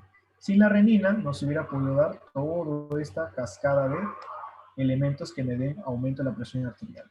En algunos hipertensos, el riñón está tan degenerado que no se secreta la renina de una manera adecuada y comienza a haber una sobreactividad de este sistema generando constantemente aumentos inadvertidos de la presión arterial. Es por eso que, por ejemplo, el captopril, el enalapril y sonopril actúan a nivel de este sistema, el sistema renina, angiotensina, aldosterona, inhibiendo esta enzima, ¿no? El captopril inhibe la enzima convertida en angiotensina y lo que sucede es que no se logra formar angiotensina 2, no hay aldosterona, no hay retención de sodio y por ende no hay aumento de la presión. Y con eso los medicamentos antihipertensivos hacen su efecto de bajar la presión y evitar que suba demasiado, ¿no? ¿Quién ayuda de manera natural a controlar la presión del riñón? Ayuda propiamente la renina. Otra función especial del riñón es la síntesis de glóbulos rojos a través de la hormona eritropoyetina, ¿no? Es bueno decir que aparte de la eritropoyetina que favorece la síntesis de glóbulos rojos, también el riñón va a secretar la trombopoyetina. ¿Ya? La trombopoyetina es sintetizada de forma constante en el hígado, pero en pequeña escala en el riñón.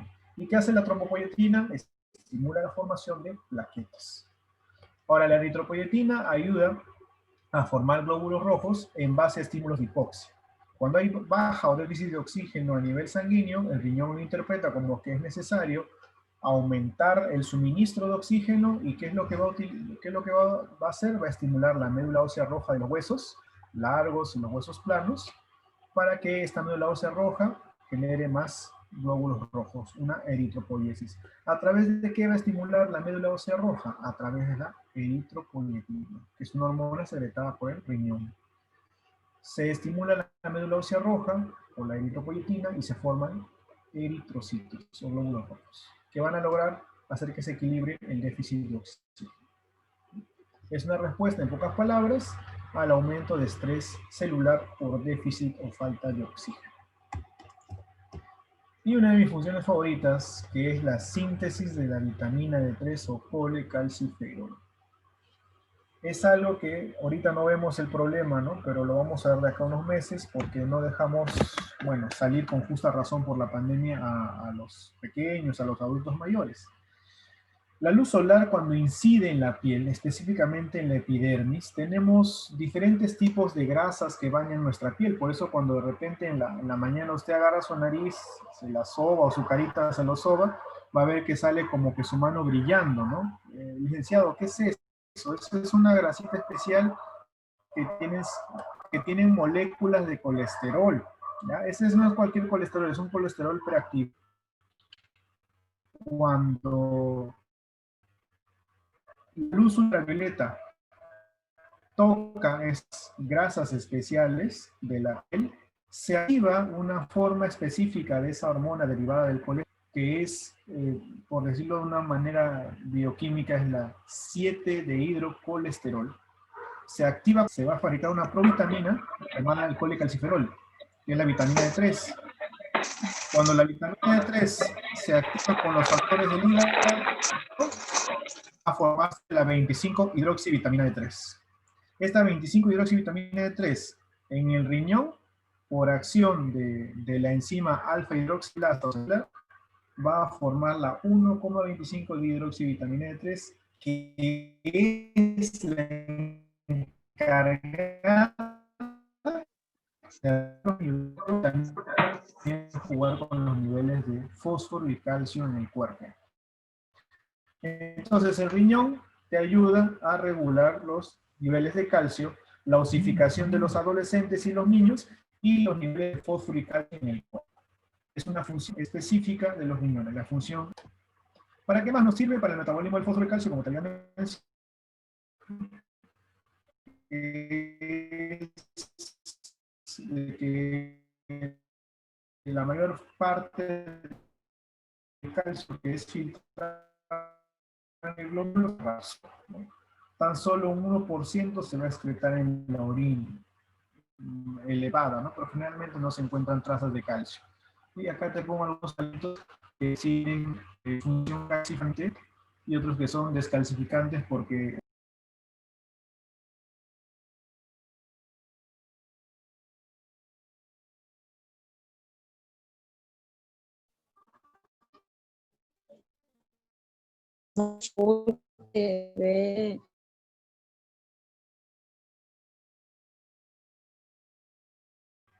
disculpen, se volvió a ir mi internet, no sé qué pasa con el proveedor. Disculpen nuevamente.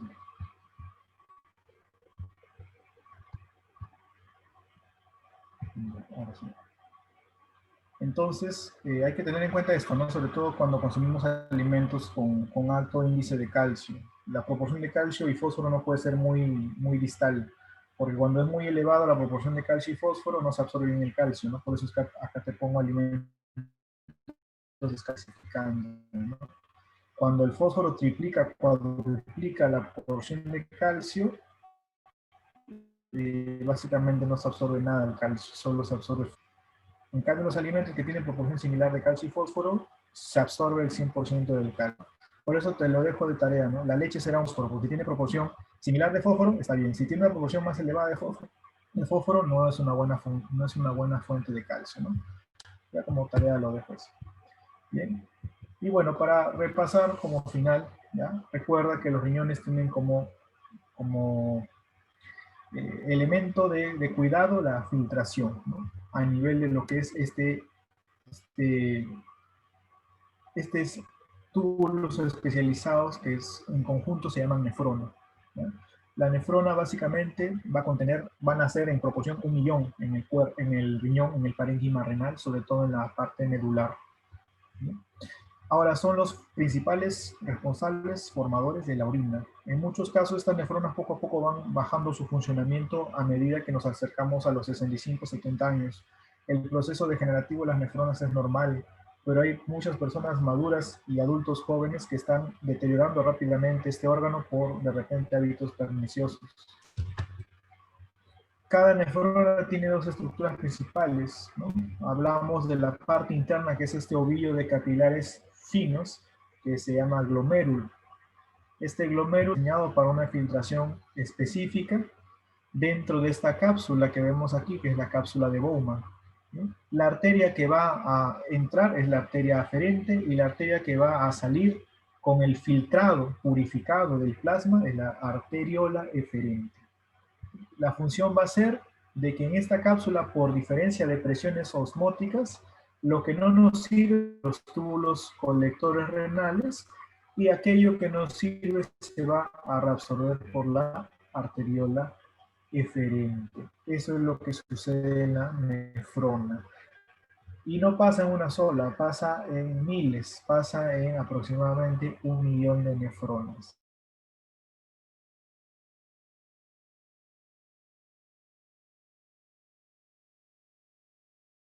Por eso se dice que el riñón es la máquina, conjunto de capilares, un conjunto de especializados que tiene la función a nivel glomerular de hacer que se colecte de manera ordenada los filtrados. Mientras más va tomando la filtración glomerular forma y va descendiendo por los túbulos colectores que hemos mencionado, ¿no? El proximal, el asa de Henle y el túbulo contoneado distal, va a haber una filtración de ciertos electrolitos, ¿no?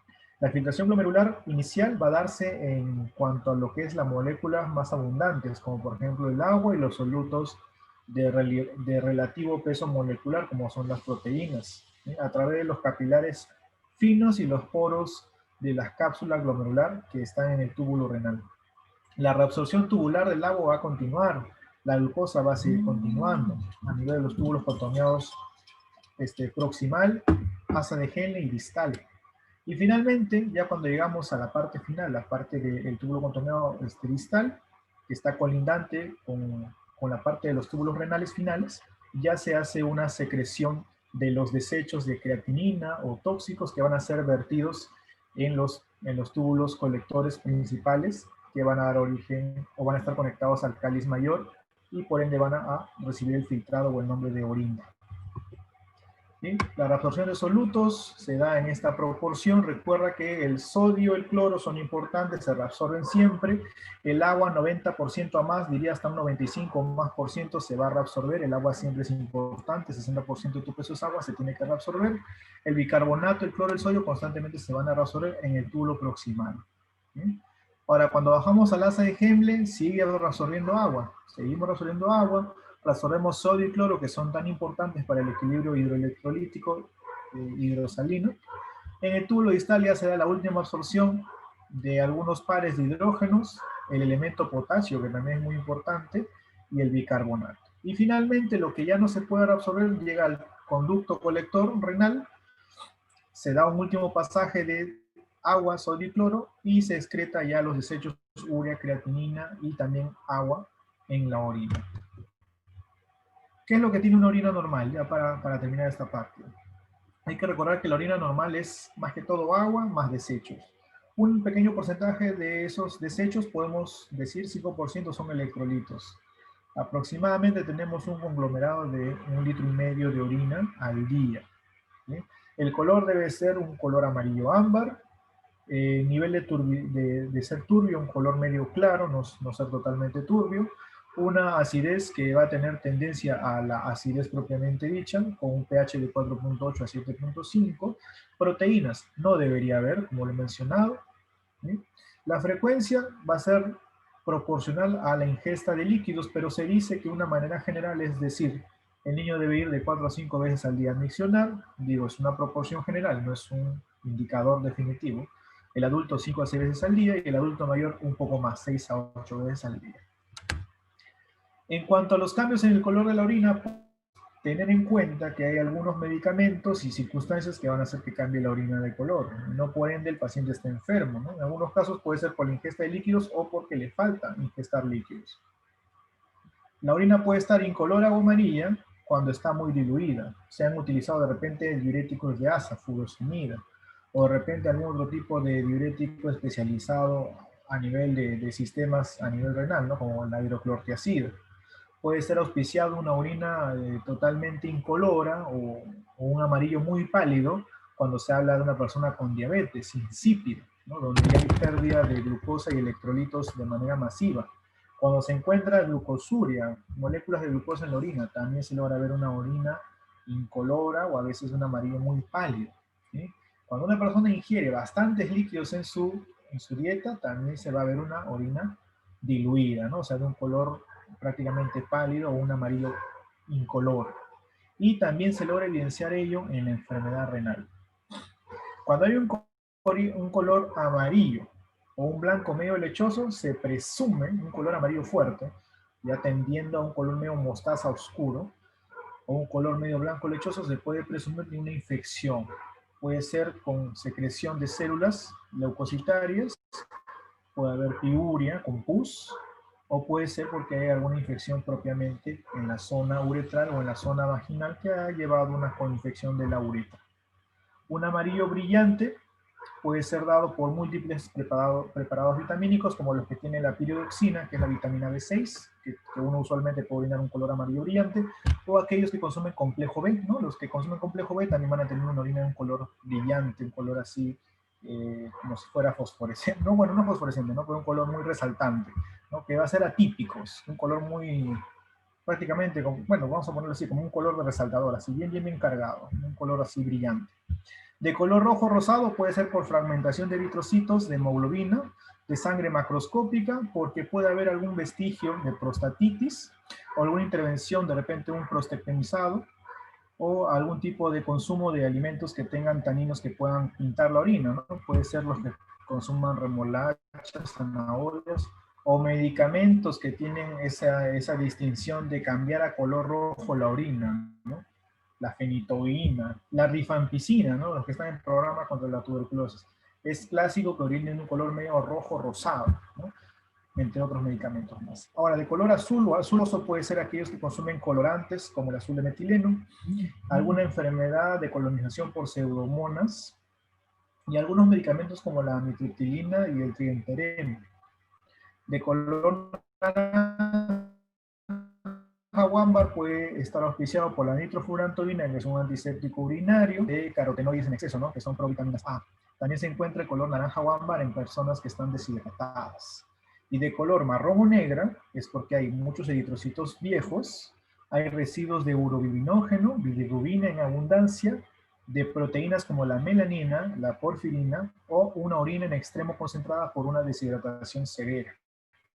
También algunos medicamentos pueden hacer que orinemos marrón o negro, como el metronidazol, ¿no? Que es un medicamento sistémico para giardiasis, tricomoniasis, amebiasis. También algunos preparados de hierro, la metildopa, entre otros. Muy bien, y llegamos a insuficiencia renal. ¿Sí? ¿Hasta aquí hay alguna pregunta para seguir con lo que es la exposición, por favor? Ya hemos visto los parámetros más básicos, ¿sí? Los parámetros más básicos, la parte más elemental de lo que es el aparato renal.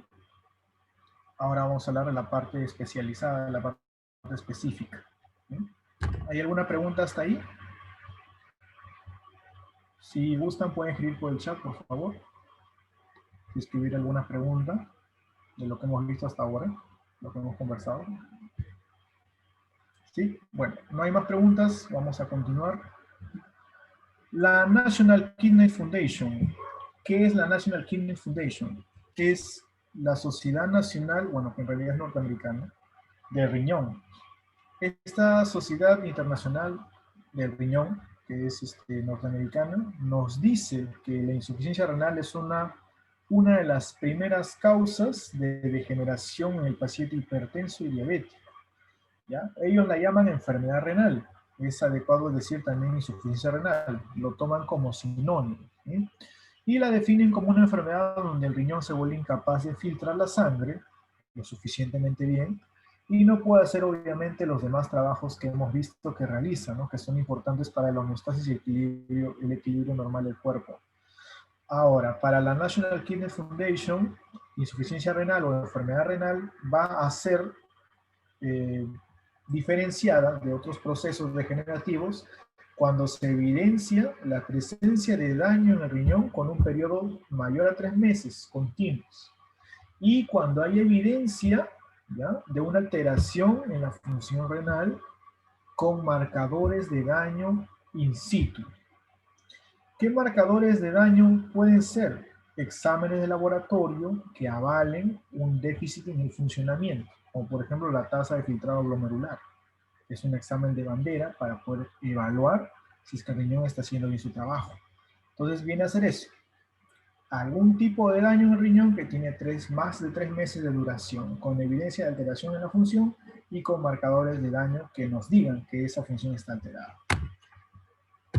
Ahora, esta Sociedad Internacional del Riñón nos da conceptos básicos de cómo también ayudar al paciente que está en hemodiálisis. ¿Sí? Sería bueno que visiten su página, hay conceptos que son muy básicos y actualizados. Inclusive están dando, como te digo, consejería, cómo atender a los pacientes con hemodiálisis en contexto de COVID. ¿Sí? Que es importante también conocer. Muy bien. La definición complementaria de insuficiencia renal es que es un trastorno parcial. Puede ser parcial, puede ser completo, en medida de que la función renal sea conservada. ¿Ya? Va a existir cierta incapacidad del riñón para excretar los productos de desecho, y obviamente eso es malo, porque este trastorno puede aparecer de manera sistémica y afectar diferentes órganos, pero también puede aparecer según el tiempo de ejecución de manera específica, rápida, lo que llamamos insuficiencia renal aguda. Y puede también aparecer a largo plazo, degenerando el riñón a un nivel que ya es insostenible, insuficiencia renal crónica. ¿Ya? Hay que recordar que la enfermedad renal crónica, ¿ya?, es más o menos causante del 10% de afecciones renales a nivel mundial. ¿Sí?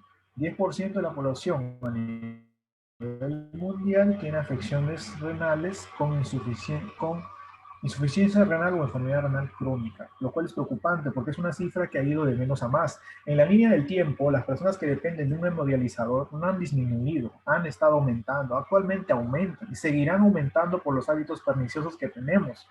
¿Sí? Hay que recordar que una vez que esta enfermedad comienza, no tiene pausa. ¿Sí?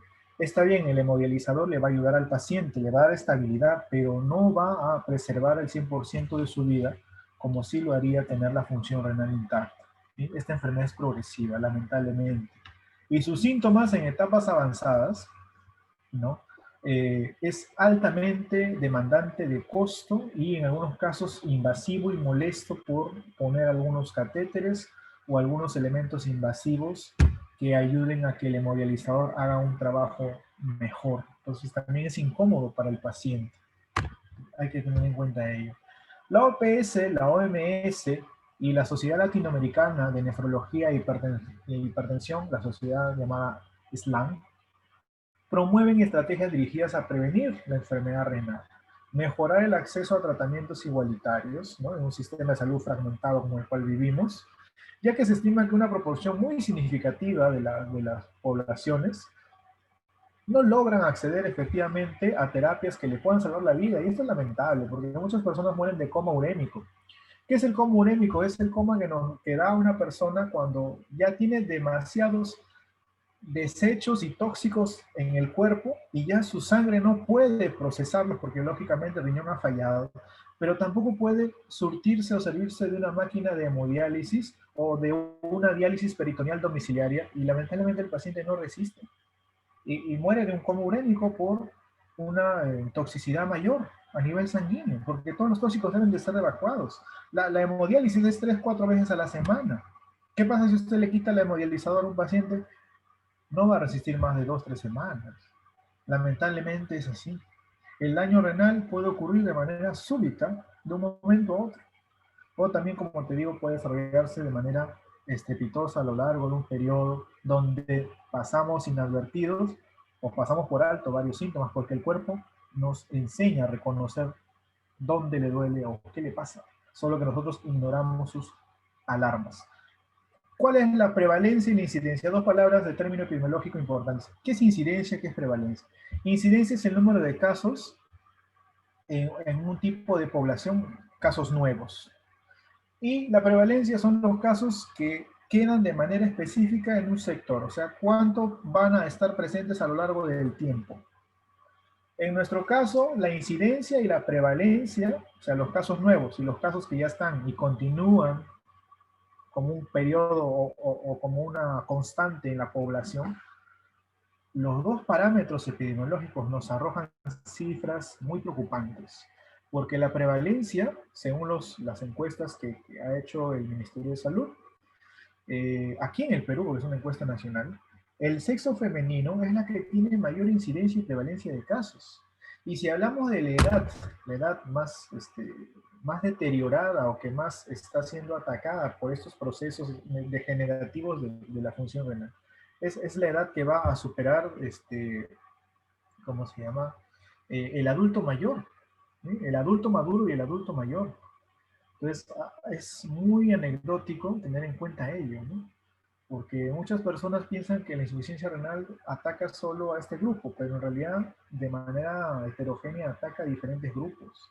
Desde los quistes renales que pueden ser hereditarios, disculpe, pueden ser congénitos, perdón la palabra, congénitos, pueden ser congénitos, hasta la insuficiencia renal adquirida por una diabetes no controlada, una hipertensión no controlada. Entonces, hay que tener en cuenta de que los grupos etarios son muy variados, ¿no? Pero por género, la incidencia y prevalencia es más elevada en el género femenino. Esa es la realidad.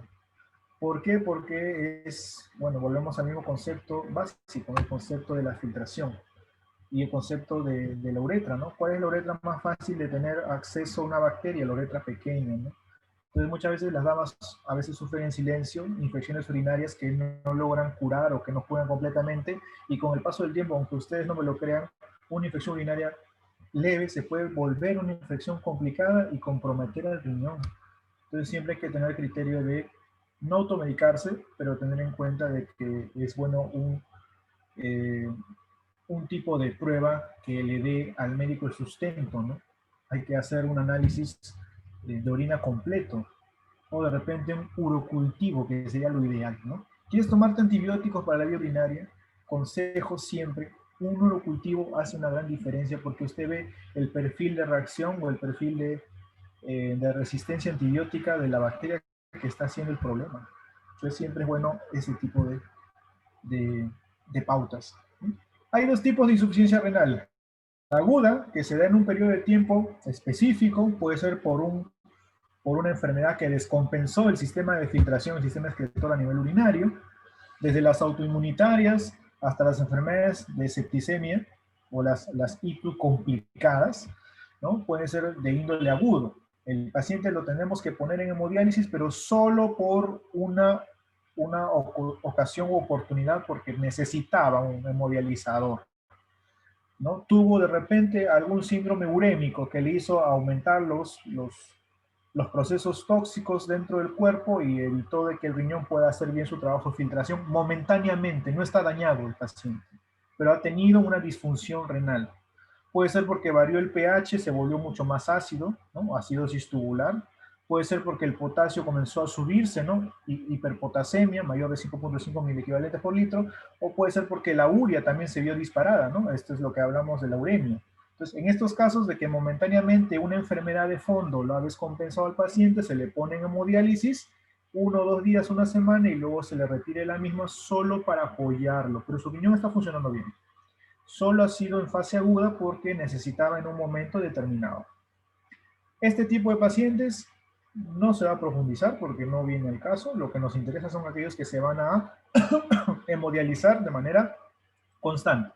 O sea, aquellos que van a tener un tipo de insuficiencia renal crónica. ¿Sí? Y son aquellos que van a recibir terapias semana tras semana. ¿Sí? Aproximadamente la terapia te dura 3 a 4 horas y las sesiones son de 3 a 4 sesiones, dependiendo del criterio de tu médico nefrólogo y obviamente con los cuidados de enfermería pertinentes, ¿no?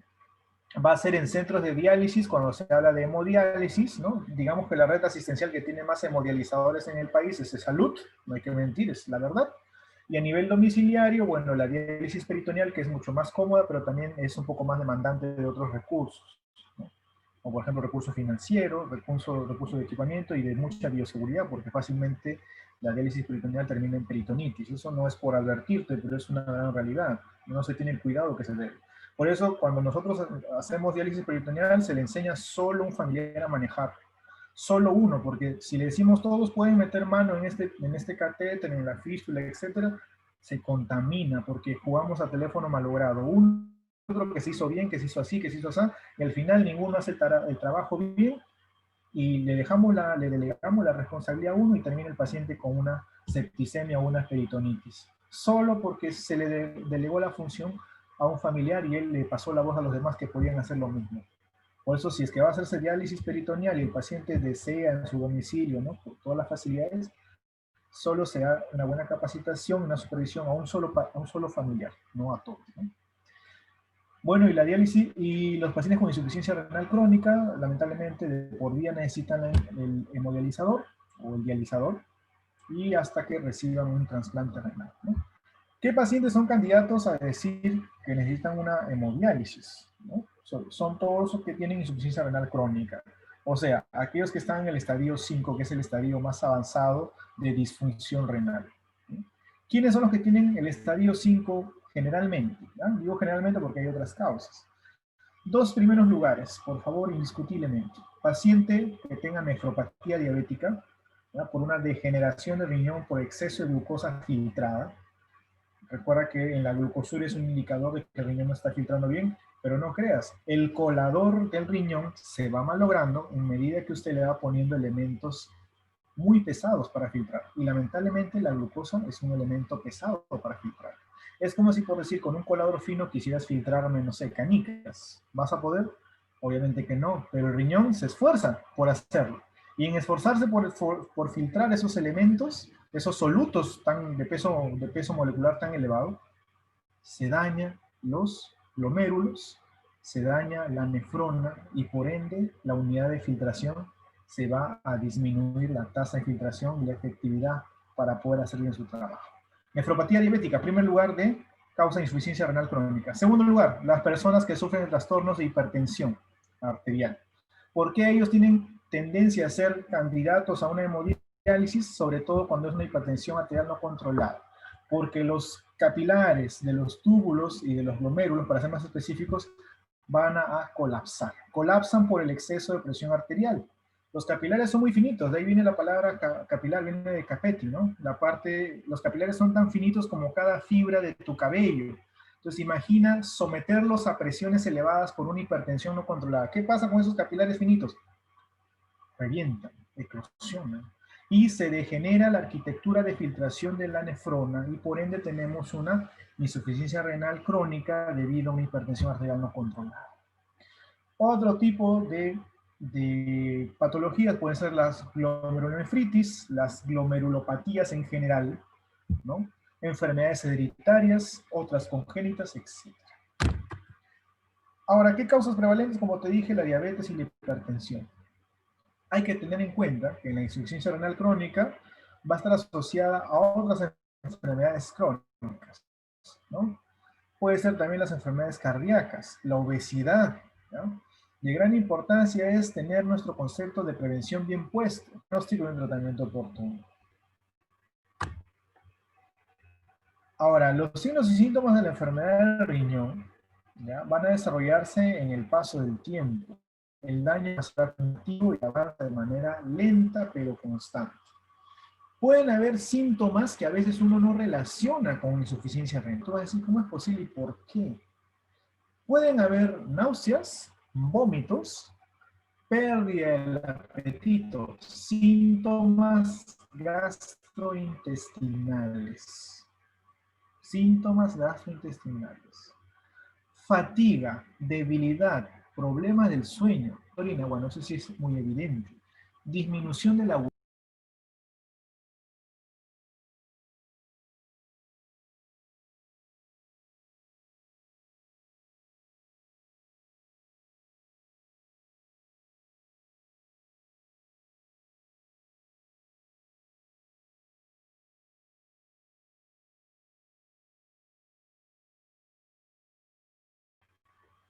Perdón, nuevamente se me Se me para yendo el internet, señores, disculpen. No sé qué sucede con el internet. Bueno, ya para terminar esta parte introductoria, ¿no? De lo que es renal. Entonces, hay síntomas que a veces no concuerdan con el cuadro clásico que tenemos en la mente de lo que es un riñón deficiente, ¿no? Muchos dirán, ¿qué tiene que ver el que el paciente tenga náuseas, vómitos, pérdida del apetito o fatiga y debilidad? Bueno, lo sustentamos de esta forma. Las náuseas, los vómitos, la pérdida del apetito van a estar dados por el desequilibrio de electrolitos, número uno, el desequilibrio de la homeostasis, el equilibrio normal del cuerpo, debido a que va a perder elementos que van a ayudarlo a tener un, digamos así, evitar tener problemas del sueño o cambios en la producción de ciertas hormonas que tienen que ver con el hambre, el apetito. Todo está concadenado. Si el paciente comienza a tener un riñón deficiente, no se producen adecuados eritrocitos, no se produce vitamina, una apatía natural, va a tener síntomas neurológicos, síntomas a nivel gastrointestinal, ¿no? Síntomas a nivel renal, que es muy evidente, ¿no? Como los electrolitos están descompensados, va a haber tendencia a hacer espasmos musculares y calambres. Las hormonas mineralcorticoide y glucocorticoide, las suprarrenales, y la estimulación del riñón con las mismas, va a hacer que tienda a retener líquidos por diferencia de electrolitos, porque va a estar el sodio, el cloro, el potasio descompensados. Y obviamente, por el sistema renina-angiotensina-aldosterona va a estar alterado. Ustedes saben que nos ayuda a controlar la presión. Va a haber tendencia a tener una hipertensión de fondo. Entonces, todo está relacionado. Los signos y síntomas a medida no son directamente relacionados, son inespecíficos. ¿Sí? Entonces, hay que tener cuidado porque son indicadores de que hay otras enfermedades crónicas que acompañan la insuficiencia renal. La insuficiencia renal no viene por obra y gracia del Espíritu Santo, siempre está acompañada por alguna enfermedad crónica que degenere el cuerpo de la persona, ¿no? Yo te dije dos crónicas que son muy conocidas, la diabetes y la hipertensión. Algunos de esos otros factores que aumentan el riesgo de enfermar de esta terrible enfermedad renal crónica, ¿ya? Aparte de la diabetes y lo que es la enfermedad de hipertensión arterial, las enfermedades cardíacas, son el síndrome de la obesidad propiamente y el tabaquismo, imagínense, ¿no? Dependiendo de la causa que exista o los tipos de enfermedades, los riñones van a ser tratados o abordados de diferente manera, ¿no? Si es una persona con tabaquismo, obesidad, una dieta, ejercicio y se le quita el tabaco. Si es una persona que tenga tendencia a ser cardiópata, ¿no? O a alguna enfermedad coronaria o presión arterial, se le hace también un plan de dieta, un plan de ejercicios básicos y un cambio de estilo de vida, ¿no? Con algún apoyo farmacológico, pues obviamente, ¿no? La enfermedad renal crónica lamentablemente no tiene cura, ¿ya? Pero en general tiene un tratamiento consistente. Para buena gracia podemos nosotros sustituir la función de filtración del riñón en cierta forma para tal vez no darle al paciente la solución al problema, pero por lo menos controlar los síntomas que te he mencionado, reducir sus complicaciones a largo plazo, el deterioro de esa persona, retrasar el progreso en la enfermedad. Para eso es que se hace la hemodiálisis, para evitar que se complique, para evitar que el paciente tenga una progresión rápida, porque el paciente que no se hemodializa y lo necesita rápidamente se descompensa. Aquí tenemos las 5 etapas de la insuficiencia renal. Ahora, ¿cómo nosotros nos damos cuenta de que un paciente tiene insuficiencia renal? A mayor avance de la enfermedad que auspicie la insuficiencia renal, vamos a tener una menor tasa de filtración glomerular. Decimos entonces que el avance de la enfermedad existente a nivel riñón es inversamente proporcional a la disminución de la tasa del filtrado glomerular o índice de filtración glomerular. Cuando esa prueba de índice de filtración glomerular arroja menos de 15 de filtrado glomerular, decimos que esa persona tiene una insuficiencia renal crónica, necesita hemodializador, necesita un apoyo de una máquina porque su riñón prácticamente, no es por ser duro, pero prácticamente su riñón ya no sirve. Entonces, hay que tener en cuenta las enfermedades que van a colaborar con la insuficiencia renal y también tener en cuenta las etapas de insuficiencia renal propiamente dicho. La mayoría de personas, me incluyo en la lista, estamos de repente con un estadio 1. Nuestro índice de filtración glomerular puede ser más de 90. Puede haber un daño renal. Ahora, ¿por qué nos pone a todos en el mismo saco, licenciado? Es que, ¿quién no ha tenido una infección urinaria? Ustedes sabían que cada vez que su órgano sufre una infección fuerte, comienza a perder su capacidad de metabolizar. Esto quiere decir que cada vez que nosotros nos enfermamos de un aparato y o sistema, este sistema se enletece, se envejece y tiene un microdaño que no lo vemos hoy día, pero a largo plazo nos va a pasar factura. Por eso la cultura que debemos instaurar es controlar las enfermedades asociadas, crónicas, diabetes, hipertensión, enfermedades cardíacas, etcétera, para realizar actividades de prevención y evitar que nos enfermemos. Nos sale más a cuenta tener estos riesgos bajo control para evitar llegar a estos estadios 3, estadios 4, 5, donde ya necesitamos en el estadio 5 de una máquina para hacer nuestra filtración a nivel renal. ¿Sí? Por el día de hoy nos quedamos ahí, ¿sí? Nos quedamos ahí y de aquí a 2 días, para el día sábado, a la misma hora de 5 a 7, vamos a tener lo que continúa, ¿no? Hablamos un poco más de insuficiencia renal y vamos ya por fin con hemodiálisis y diálisis peritoneal, que es el tema que es de fondo, pero tenía que hablar del marco introductorio para que me entiendan a largo plazo la importancia del riñón, la capacidad de filtración, lo increíble que es esta maquinaria perfecta, armónica, y cómo es que se va a reemplazar con una máquina. Obviamente hablaremos de los cuidados de la fístula, los cuidados que debemos tener con la máquina del hemodializador, las pruebas diagnósticas que complementan y cuáles son las ventajas y desventajas de lo que es la diálisis peritoneal y la hemodiálisis propiamente dicha, que son los dos tipos de diálisis más comunes. ¿Sí? Y por ahí meteré un extra de algo que es prometedor, que es el riñón biónico. De repente lo han escuchado hablar o lo han leído. El riñón biónico es lo último en tecnología, que es un riñón fabricado, ¿no? de manera mecánica, que suplanta la filtración del riñón normal, orgánico, y lo hace con una efectividad casi más del 90%. Entonces es como si hubiéramos descubierto que se puede reemplazar este órgano de manera artificial, en lo máximo. Pero no nos emocionemos, está en estudios avanzados, pero todavía no sale al mercado. Y menos, bueno, con la pandemia se han truncado todos los estudios, así que pero existe la idea, existe el producto, pero está en vías de ejecución y de perfeccionamiento. Pero ya está la idea propiamente hecha realidad. Lo vamos a hablar también en la clase que venga.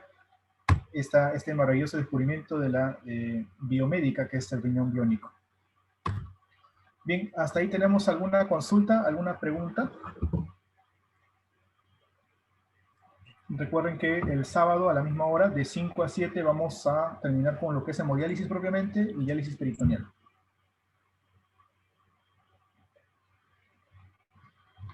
¿Sí? A ver, aquí hay una pregunta. Ay, gracias, Noelia, muy amable. Gracias, Noelia. Se me ha ido varias veces la conexión. Gracias por considerar de esa forma. Gracias. Gracias, muy amables. Gracias. Son un público muy amable. Muchas gracias. ¿Sí? Vamos a hacer que sea mejor la próxima clase y vamos a jugar a preguntas. Y voy a sortear PDFs en libros que tengo para pasárselos por, no sé si por WhatsApp o por este medio. ¿Sí? Porque el leer nos da poder, así que uno nunca deja de aprender, siempre tenemos algo nuevo que aprender, todos los días, ¿no? Hasta cuando nos vamos a ir a la otra, aprendemos cómo se siente morir. Todos los días siempre es un aprendizaje. ¿Sí? Un gusto de tenerlo como público, gracias por su paciencia y gracias por sus bonitas palabras. Que tengan una buena tarde, una buena noche, donde se encuentren, que Dios los guarde bien. Sí, también se incluirán los cuidados de enfermería en pacientes con insuficiencia renal. Sí, es algo que está también pactado. Del hemodializador y los cuidados de enfermería de pacientes con insuficiencia renal. Exacto. Muy bien, que tengan una bonita noche. Nos vemos, Dios mediante, el sábado de 5 a 7. ¿Sí? Dios los bendiga. Hasta luego. Somos Capacitaciones en Salud, el licenciado Fernando Romo con ustedes. Tengan una buena noche. Hasta luego.